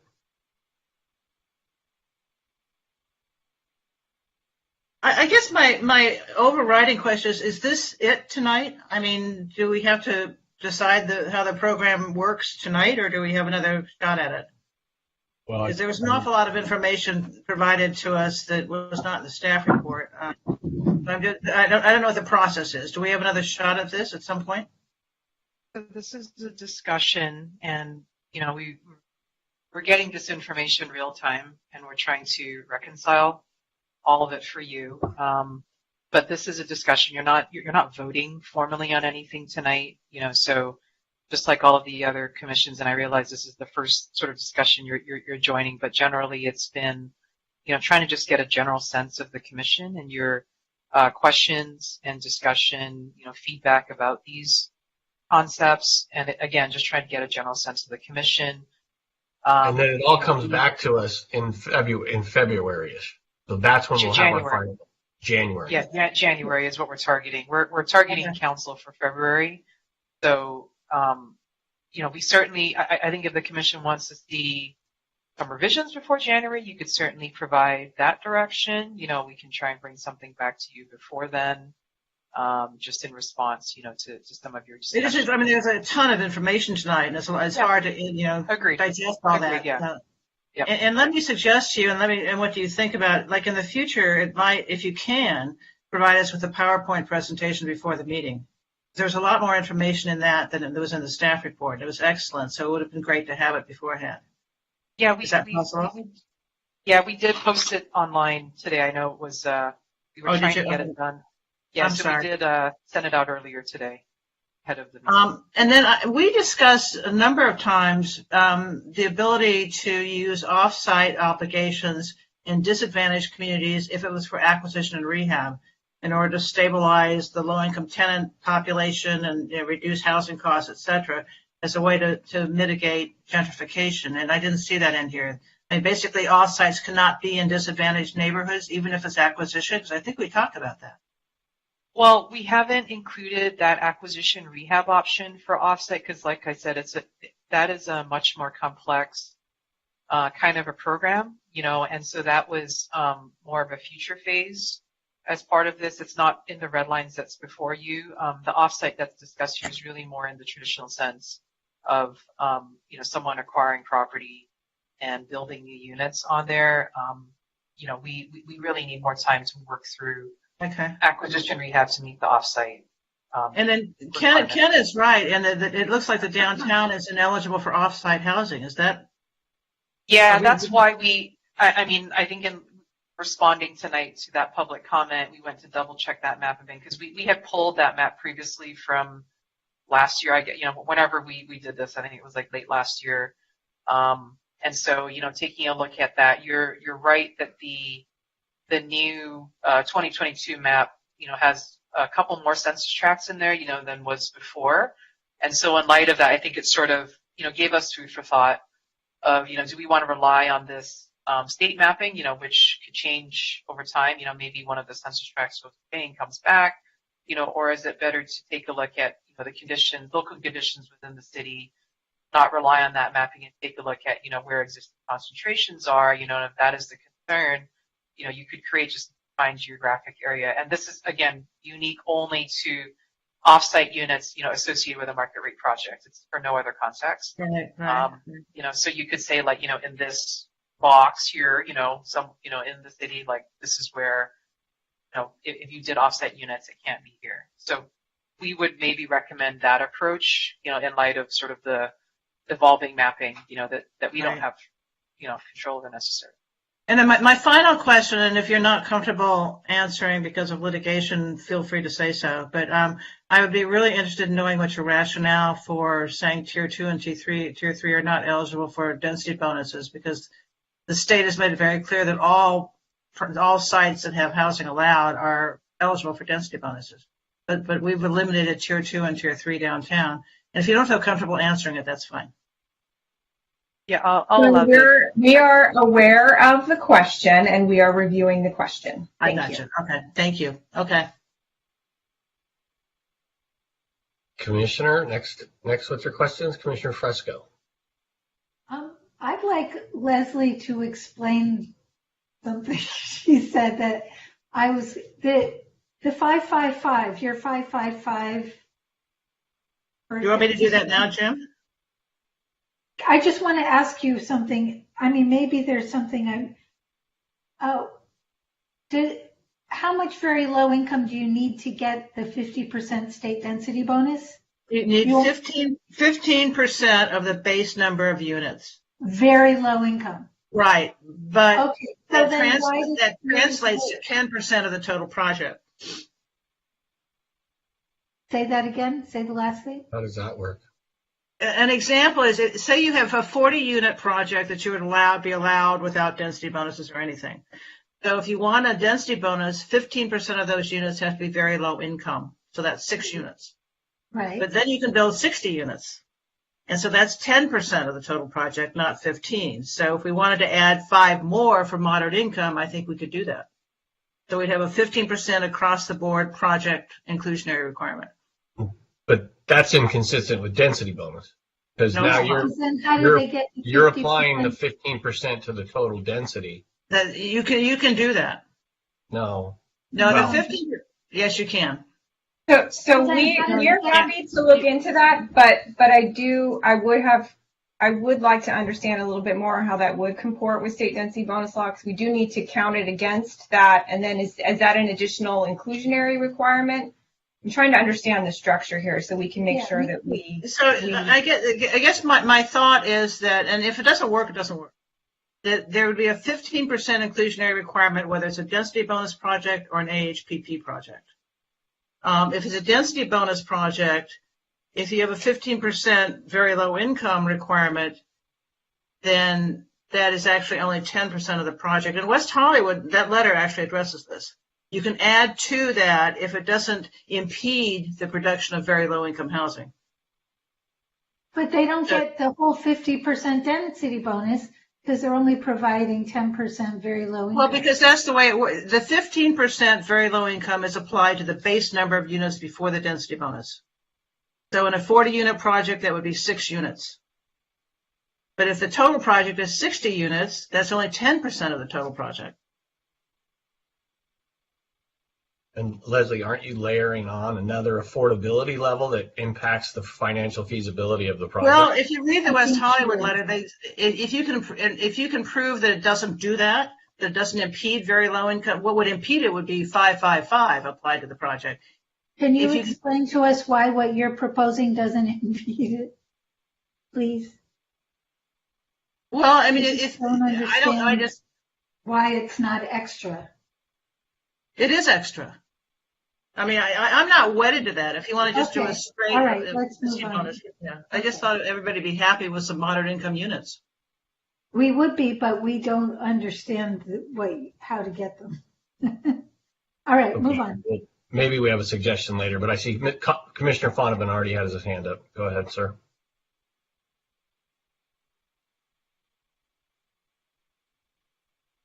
You're on mute.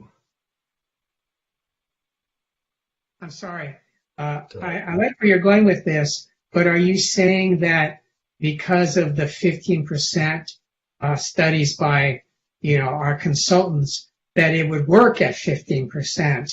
We're just getting there based on the reality that they said that it would work, and it should work on 15%, whether there's 20 units or 200 units. It should still work based on that study. Right. Okay. Now I understand what you're saying. Thank you. Yeah. Other questions, Commissioner Landers? So I'm trying to figure out how to phrase this question, but my understanding is that developers tend to prefer the low income and very low income units, in part because we say that fewer of them have to be provided. But in practice, because those can sometimes be financed, right? There's tax increment financing for those lower units. We have an interest in the production of modern income units. I think we have a policy need for them to ensure a diverse housing stock in our community and economic diversity in our community.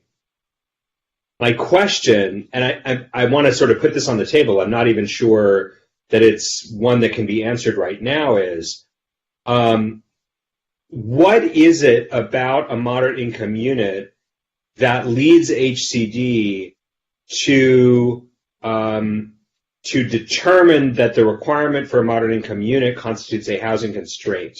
In other words, is it purely in their regulatory construct the addition of a unit? Is it on a unit basis, like the requirement of a below market rate unit of any type? Is it the reduced rent, which in the context of what we're talking about, right, there is some calculation of what the reduced rent yields, but that is an issue? Or is it the presence or absence of outside financing supports, such as tax credits, the absence of which makes moderate rate units less feasible? I would argue that from our perspective as a city, how a unit is financed, it should not be our problem, right? that there should be, so that it should be the number of units that we are requiring, the number of below market rate units, with some understanding as to the reduced rents that would be provided, but that within that 15% or within that whatever that proportion is, that would be all we would be concerned with, because that's what we can control. We can't control how the financing happens. And I'm interested in ensuring that we get those moderate income units. So I'm throwing this question out because I am struggling, quite frankly, with all the things that are being piled on and we are being told constitutes a housing constraint. And, you know, I'm waiting for HCD to tell us that sustainability requirements are a housing constraint, right? Or that, I don't know, circulation requirements are a housing constraint because we have concerns about the environment or the safety of the people who live here. So I think it would be really helpful for us to understand, you know, what are the constraints on the constraints in this context? Because I would like us on private development to really find ways to maximize the production of moderate income units because they're the hardest to produce. And I've said this for like a broken record player for 4 or 5 years, 4 years, is if we're, you know, giving up all this control and we're doing all this streamlining, then we got to get something back. And I think part of what we can get back is these moderate income units. Jim, can I respond? Yeah, go ahead. But can I just explain? Can I just respond to Sean's question, though? Because I can go I'd love to hear directly. from Jane first, because I was sort of asking her what the. And then, all right. So I think to clarify, when we spoke with HCD, they're not saying that it's a constraint or it's, you know, a violation in some way for the city to put something in place that's a desired policy outcome. You know, I think we've all discussed, like, you know, we have ARENA that is allocated across all these income levels, you know, and so how are we going to get units across these income levels? All they're saying is that a developer, like the way they look at it as a hierarchy is like you go to state law first and then you go to local law. So as a developer, you go to state law and say, okay, I'm providing 15% on site. I should be able to access a 50% bonus. And so what HCD is saying is that, you know, city, you're not constrained from, you know, allocating units in the manner that you want to, but you need to also allow a developer to access that 50% bonus in some way.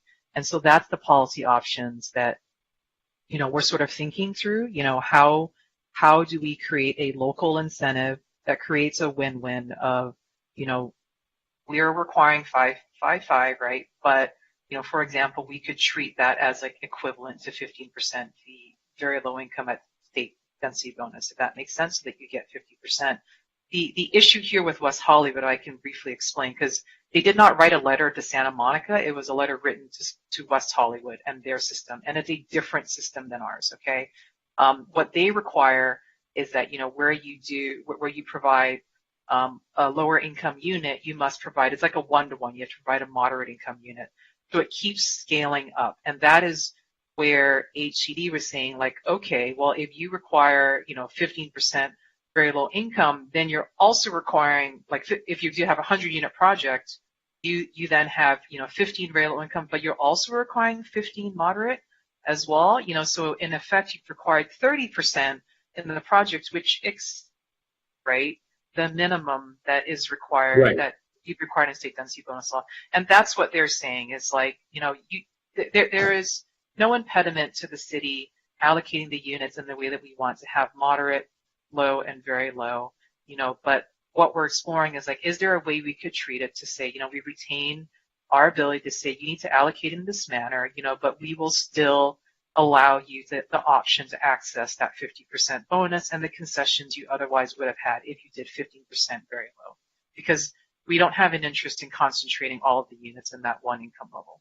But it does. And to be clear, we had heard from some attorneys during the drafting of the housing element that they were making the claim that the 555 constituted a housing constraint because the moderate income units were more expensive to produce than the low and very low income units. And I am hoping that what you are saying is that HCD is saying, no, in fact, we do have some freedom within the 15, that within the 15% number, we actually can make a policy preference for moderate income units, and we can actually require those to be produced as long as it's under that cap. Right, exactly. We're certainly allowed to do that. We've done the feasibility testing, to support that. They were simply saying that in this case, that, your local ordinance, should not negate the ability of an applicant to access, to request, what state density bonus law allows. That's really the basis of the guidance. Thank you. Right. Okay. I think that's very helpful and very. Can I say something? Please. Let me read you a sentence from the West Hollywood letter. I'll allow more deeply affordable units to be substituted for less deeply affordable units. That's why I came up with a 10% very low income and 5% moderate. HCD has no problem whatsoever with including moderate income units as long as the inclusionary number basically does not exceed 15%, because that's sort of the safe harbor in HCD's mind. I do not believe, I have never believed that applying a 555 to a density bonus project will work. And that's why I think very low income should be able to be substituted into low income. And HCD will accept that. During the 5th cycle, we underproduced low income units. And we convinced HCD that very low income units should suffice for low income units, and they agreed. So I don't believe there's any downside for a density bonus project having 2/3 of the project be very low income and 1/3 be moderate income. And based on the West Hollywood letter, I think it's totally consistent with what HCD is saying. I agree. I worry about the other sentence in that letter that says that state law tends toward the lowest income units. Right. And that taken to its extreme could handcuff our ability to require any moderate income units, and I'm not comfortable with that position. I'd like to fight for our right to require a minimum proportion of moderate income units. Okay, hey, you two, we need to have other commissioners involved in this conversation. As good as this back and forth is. So I have comments I'd like to make. Are there other commissioners who would like to get involved? Commissioner Raskin. Yeah, I have just one hopefully quick question that's not related to the current conversation. This is a one-off. I'll just go ahead and ask it now. But with respect to the bedroom mix, and it might be a stupid question, but is there a minimum size that a bedroom has to be? Could you make, like a 20 square foot broom closet a bedroom? No, bedrooms have a minimum size. Yeah, can I answer that question? Please. Yeah, so your bedrooms have a minimum size, minimum dimensions, and it's like a total area of X, and 7 foot is the minimum dimension. So you can't do that closet. You're going to have rooms that might be very small, but they have to be able to hold a bed and a dresser, and usually should have a closet, although that might be in the form of a wardrobe if you have room for it. So there are minimum dimensions. Got it. Thanks. Commissioner Farnham-Bernardi, on that, is there a window requirement? Yes, there is, and that is actually being tested. There's a specific dorm in Santa Barbara, the Unger dorm, where they've tried to do it without windows. They've very cleverly placed everything, and somehow they've got it to work. I mean, let's put it this way. They got it approved. Now, whether it's desirable, whether it's ideal, whether you could lease it, whether you would have to take a big hit when there's no access to those bedrooms. The access to the bedroom is really about safety. Firemen have to be able to get into your room to pull you out in a reasonable amount of time. So, but people are trying to use that. They're trying to get rid of that window and put more units in the guts of the building as opposed to the skin of the building. Okay, so there is a rule, but somehow they used a modification to get around it or something to that effect. Somehow they got it to work. I don't know how they did, but okay. Moving on. Who else has questions or comments, or I'll jump in? Well, Commissioner Fonda Bernardi.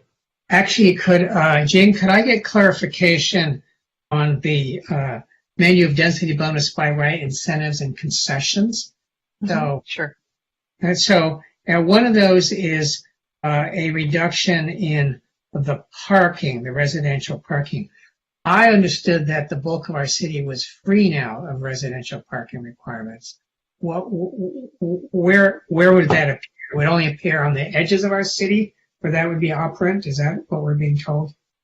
Yeah, I think we will be, that will probably need to be changed. I think we're bringing you back the parking amendments in December, I believe, in light of AB 2097. So obviously, if it's areas that are affected, within that half mile of major transit stop, the city cannot impose minimum parking requirements. So that would be negated with the areas outside, of that. I think it covers most non-residential zones in the city, if not all of them. Okay. If that's the case, I think we're just in the process of just confirming, in light of that new law.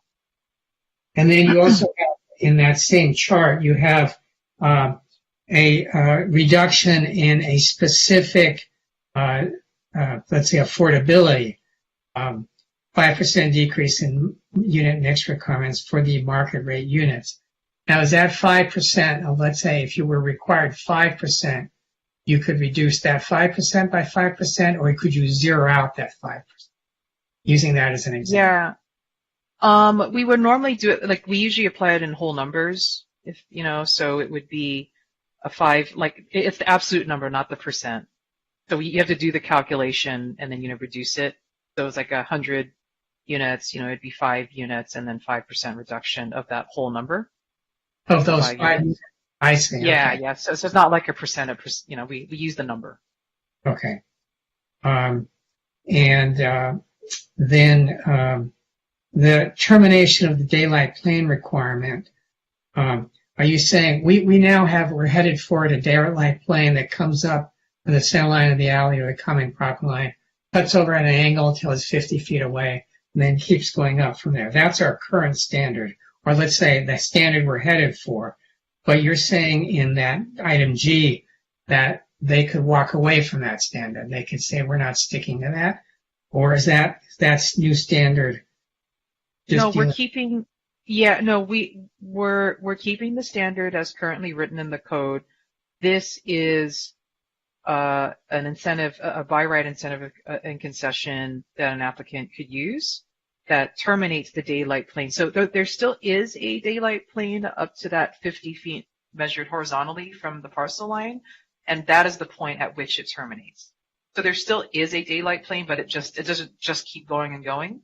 Oh, I see. Until it basically cuts the building off, right? I think we provided a diagram. I think it's effectively somewhere at the 6th or 7th story, I want to say.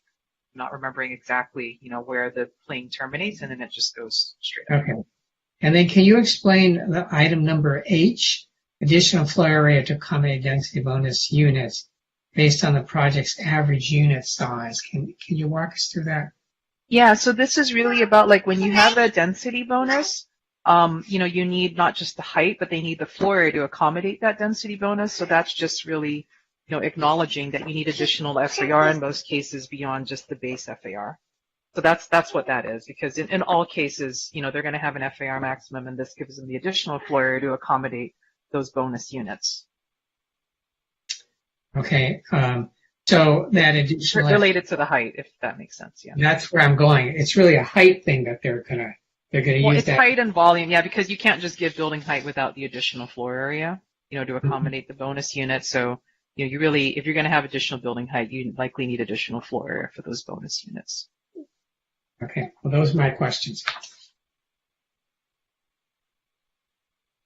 I'm going to jump in here. On the offsite housing, I'm very concerned about not allowing the offsite affordable near our transit portals. And those fall into some of the disadvantaged areas. That's exactly where we should try to put affordable. And I know that there's a goal out there of trying to correct wrongs from the past. But I think that there's also saying let's not do two wrongs don't make a right. And I really want us to try to find a happy medium when you're looking for where offsite can go.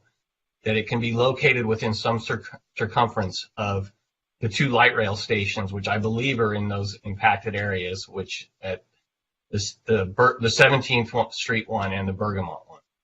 I think that's really important that we get that right and not just exclude affordable from them. And then, I too question whether we can not have a bonus on tiers. I know you guys are looking into that, so I'm just going to put that on the list that I hope you look into. And I did hear you say that you have a feasibility study for the affordability levels of tier 2 and 3, but I think we have a lot of evidence that those didn't really work too well for us before, so I want us to be very careful of that. And then I liked where you were heading, staff, with this issue of kind of making the density bonus, or making the AHAP a little more consistent with density bonus. And I kind of thought what I heard you were saying was we can split it up between 5% very low, 5% low, and 5% moderate, but what we're going to do is give them the incentives of a 15% very low or a density bonus of a very low.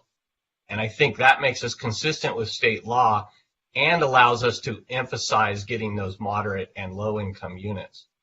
So I'm not 100% sure that's where you were heading, but I'm supportive of something like that because as it's written today, go on. Yeah, that is what we were thinking. As just a way to reconcile allowing the city to meet its policy objectives and also allow an applicant to request, what they would have been, allowed under state density bonus law. Okay, great. And because I think it's a really important policy objective and as a way to mesh that with state law. So I'm I encourage you to continue down that path. Then I think the next one I want to talk to you about is some of the incentives, the concessions. And I want to go back to the one that Commissioner Minardi just talked about, which was the average floor, the unit size. But I'm not sure that's going to be enough because is that going to include like hallway space, common area space, open areas, which is all going to be part of the expanded floor area. So I think you need to look a little bigger than just the average unit size. Other ones that I think are important that I'm not seeing on here is a reduction in open space. Every affordable project I do, and that's a majority of the work I do, asks for a reduction in open space density bonus, and it's typically around 20%. I think that we've heard a lot about ground floor levels, and I'm not sure that we totally excluded. We took care of that in the zoning code, but if we haven't taken care of the ground floor issue, then we should have an incentive to allow a little deviation there. I don't know how often this will come to be, but on sites where we have split zones, allowing an averaging or a reallocation that allows you to build all the same amount of density within that site, but have it be able to go over the zone boundary lines. Again, not sure that's a huge problem here, but it's something that I run into quite often. I think in the by rights for the residential development, when we say a 6-foot height increase, that seems ridiculously low to get in. I mean, that just seems too low to add an additional story.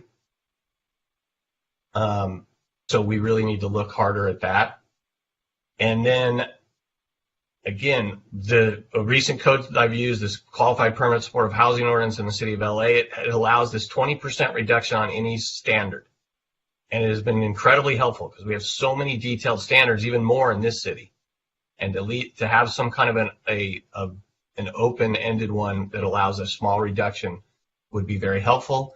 And then I think we also need to look at all the new standards we're going to put in because we're going to try to have these objective standards and not subjective. And we need to really look at the incentives through that broad brush.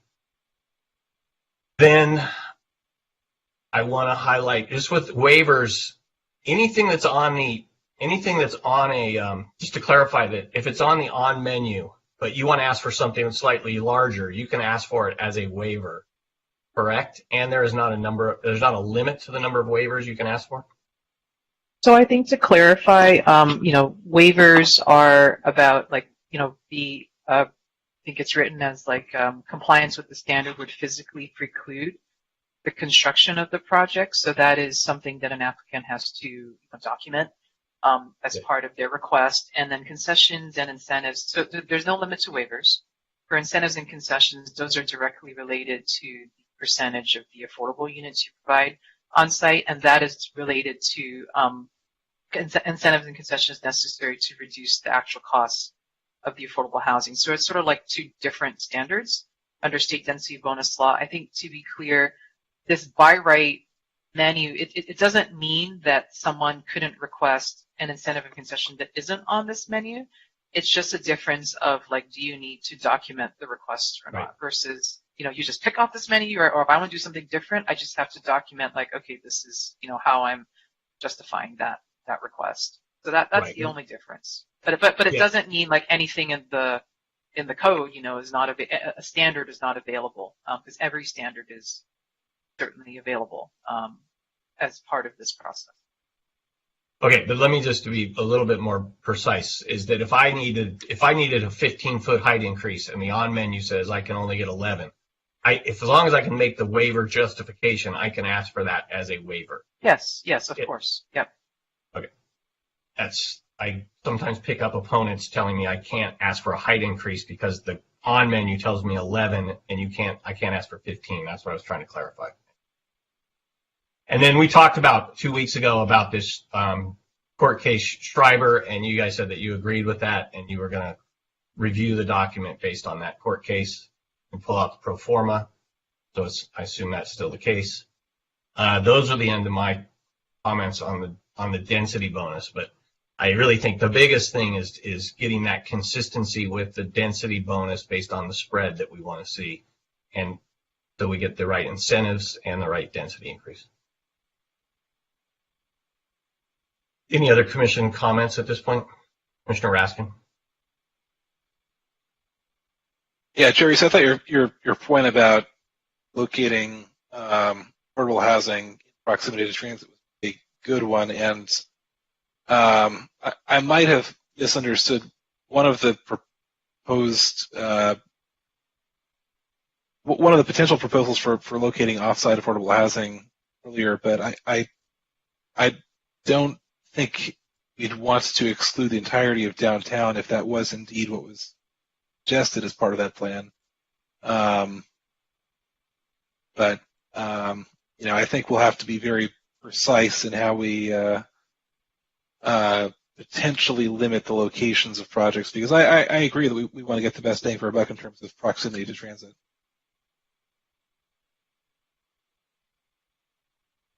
Well, I got the sense from staff that they were re-looking at the downtown issue, but that also has a big transit facility. You're right. Okay, Commission, any other comments at this point? Commissioner Fresco. Muted. I wanted to apologize to Leslie for not being able to make head or tail of her idea, but I'll ask her about it offline, and when the red lines come back, we can discuss it some more. Thank you. I just wanted to say, I think I even said this at the last meeting, even though we weren't discussing it yet, but maybe not. Regardless of lawsuits and legality, I don't think it's the right thing for us to do to achieve our goals to have to not provide a density bonus for Tier 3 in downtown, because we are asking for a higher percentage of an inclusionary housing. And the percentage we're asking for now is the percentage that was working for us at the time back when we could actually negotiate with developers and get them to agree to add another unit and push it up to 22. What didn't work was when, after we made that recommendation, council decided to bump it up to 30. And that didn't work, but that's not what this is. And so I feel like for downtown, because of the feasibility that is inherent in downtown, we just really need to focus on incentivizing it using all the other tools we have so that we can get those extra affordable units into our city. And that is kind of the bottom line. And because we're adding that extra thing, we need to incentivize everything else. That's why last time we talked about leveling the field in terms of the unit mix requirements. And we don't want anything to push the balance away from anything else to push the balance away from downtown. We just want to get those more affordable units from the feasibility that's there.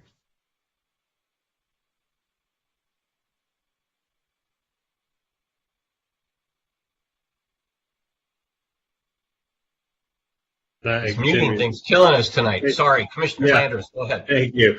I just want to say a couple of things. One is recalling at the beginning of the, and this goes to Commissioner Fresco's point, at the very beginning of the housing element process when staff was floating up different concepts to council made it very clear that its interest was, it was willing to go higher and bigger to get that affordability. It was not, that was the trade-off, and I think that's another way of what Commissioner Fresco was saying, and I think we would do well to remember that in terms of the policy that council has adopted. And in that view, and I recognize that there may be some disagreement here. In the context of this discussion, I think it would be helpful to say that I would prefer, and I think this is what Commissioner Lambert was proposing, that we preserve some minimum number of moderate income units in whatever we offer in a density bonus, and that HCD seems to be prepared to allow us to do that within the 15%. So I would not be comfortable with replacing 555 with 15% VLI. That's not what I would be prepared to. I'm not sure, Commissioner Reese, if that's what you were proposing. I would like to make sure that we are preserving the production of some minimum proportion of moderate income units. Staff's going to have to come back with what that looks like, and there may be disagreement on the commission or on the council about what the right balance is, but I don't want an incentive or a concession to include you don't have to do moderate. Yeah, that was just to be very clear. That is not what I said. I still am planning. My scenario has moderate in it. My scenario has moderate in it. What it's saying is give us the benefits of the density bonus, even though that moderate's in there. Correct. So, and what I would suggest that Leslie and Nina put their heads together, and if Nina can make sense of Leslie's proposal, take it to staff this week. Don't wait until it comes back the next time, because it's too darn complicated and important. Jim, we did put our heads together today, and this is the outcome. Yeah, I thought I understood it earlier, but I see the chief deputy city attorney waiting to. Just quickly, so as you may not have had an opportunity to read the West Hollywood letter yet, but it does make clear, and this is something that I think will be something that you may want to consider as you're going forward. There is always an opportunity, if we have a 555, for a developer to request an incentive or concession to change that AHPP requirement to ask for 15% VLI. So that's what the planning manager was explaining earlier. So, and that's made clear in the HCD letter. So that is why the planning manager was also recommending that another option could be to treat it, which is what the chair was explaining, to treat it as if it is that 15% VLI. You get a local bonus that tops you up to a 50% bonus and 3 incentives or concessions, because it could be an incentive to okay, now right. Okay, it's not that it is the VLI, it's that it's as if it were the VLI. Right, because there is an opportunity to ask for an incentive or concession to change the AHPP mix, right? For the record, I understood that. Me too. Thank you. Can I say something right now? Let's get really clear. 15% VLI is actually a 10% inclusionary requirement, because the 15% is only applied to the base units, not to the density units. So for the whole project, it's a 10% VLI allocation. So if we want to go to 15 and include moderate income, we would add 5% to that. And the West Hollywood letter makes it very clear that that's okay. I am very uncomfortable with leaving a density bonus decision in the hands of the city. Really uncomfortable. So seeing that as a concession to me will not work. I think the protection of the state density bonus law is critical in this situation. And frankly, it seems to me that staff and what the city attorney just talked about is a better way to defend the density bonus than what you're expressing. But we will look forward to a more clear refinement of your proposal. Does that mean you're not going to do it? You're shaking your head? No, I mean, if I'm hearing correctly, what they're saying is we do 5-5-5, and then the city grants a concession to count those as very low income, and then the city grants a density bonus. And I'm just not comfortable with leaving that in the hands of the city versus the state. That's my position. But that's not exactly what staff or I am proposing right now. Staff and I are proposing you will divide them up 5% moderate income. You will build 5% moderate income, 5% low income, 5% very low income.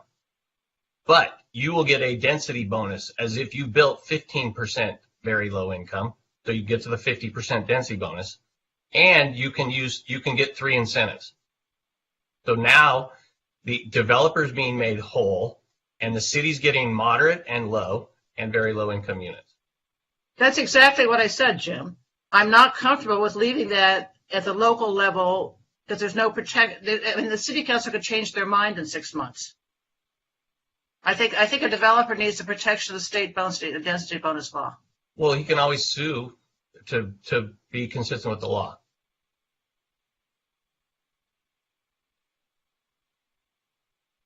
Well, I'm not going to prevail, so I'm just going to have to find some other way to deal with this, I guess. I'm open to further discussion with you offline because I could light my hair on fire. I don't think that's going to help me understand the situation any better. And you've been promising to do that for years. Okay. I know. It's almost 10 o'clock, so let's see if we have any other constructive comments for staff. And if not, let's ask staff if there's any other direction they need from us at this point, or if their hair's on fire. No, I think we've had some really, really good feedback tonight, so I don't think we have something further. Okay, great. Then I'm going to put this one to bed tonight. We're going to move on to agenda item 10, which is public comment. So if we get our 1-minute timer up there for public comment, that would be great.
We did not receive any calls in that time. Okay, with that, I'm going to adjourn the meeting, and I hope you all have a nice evening, and I'll see you at the next meeting. Bye, everybody.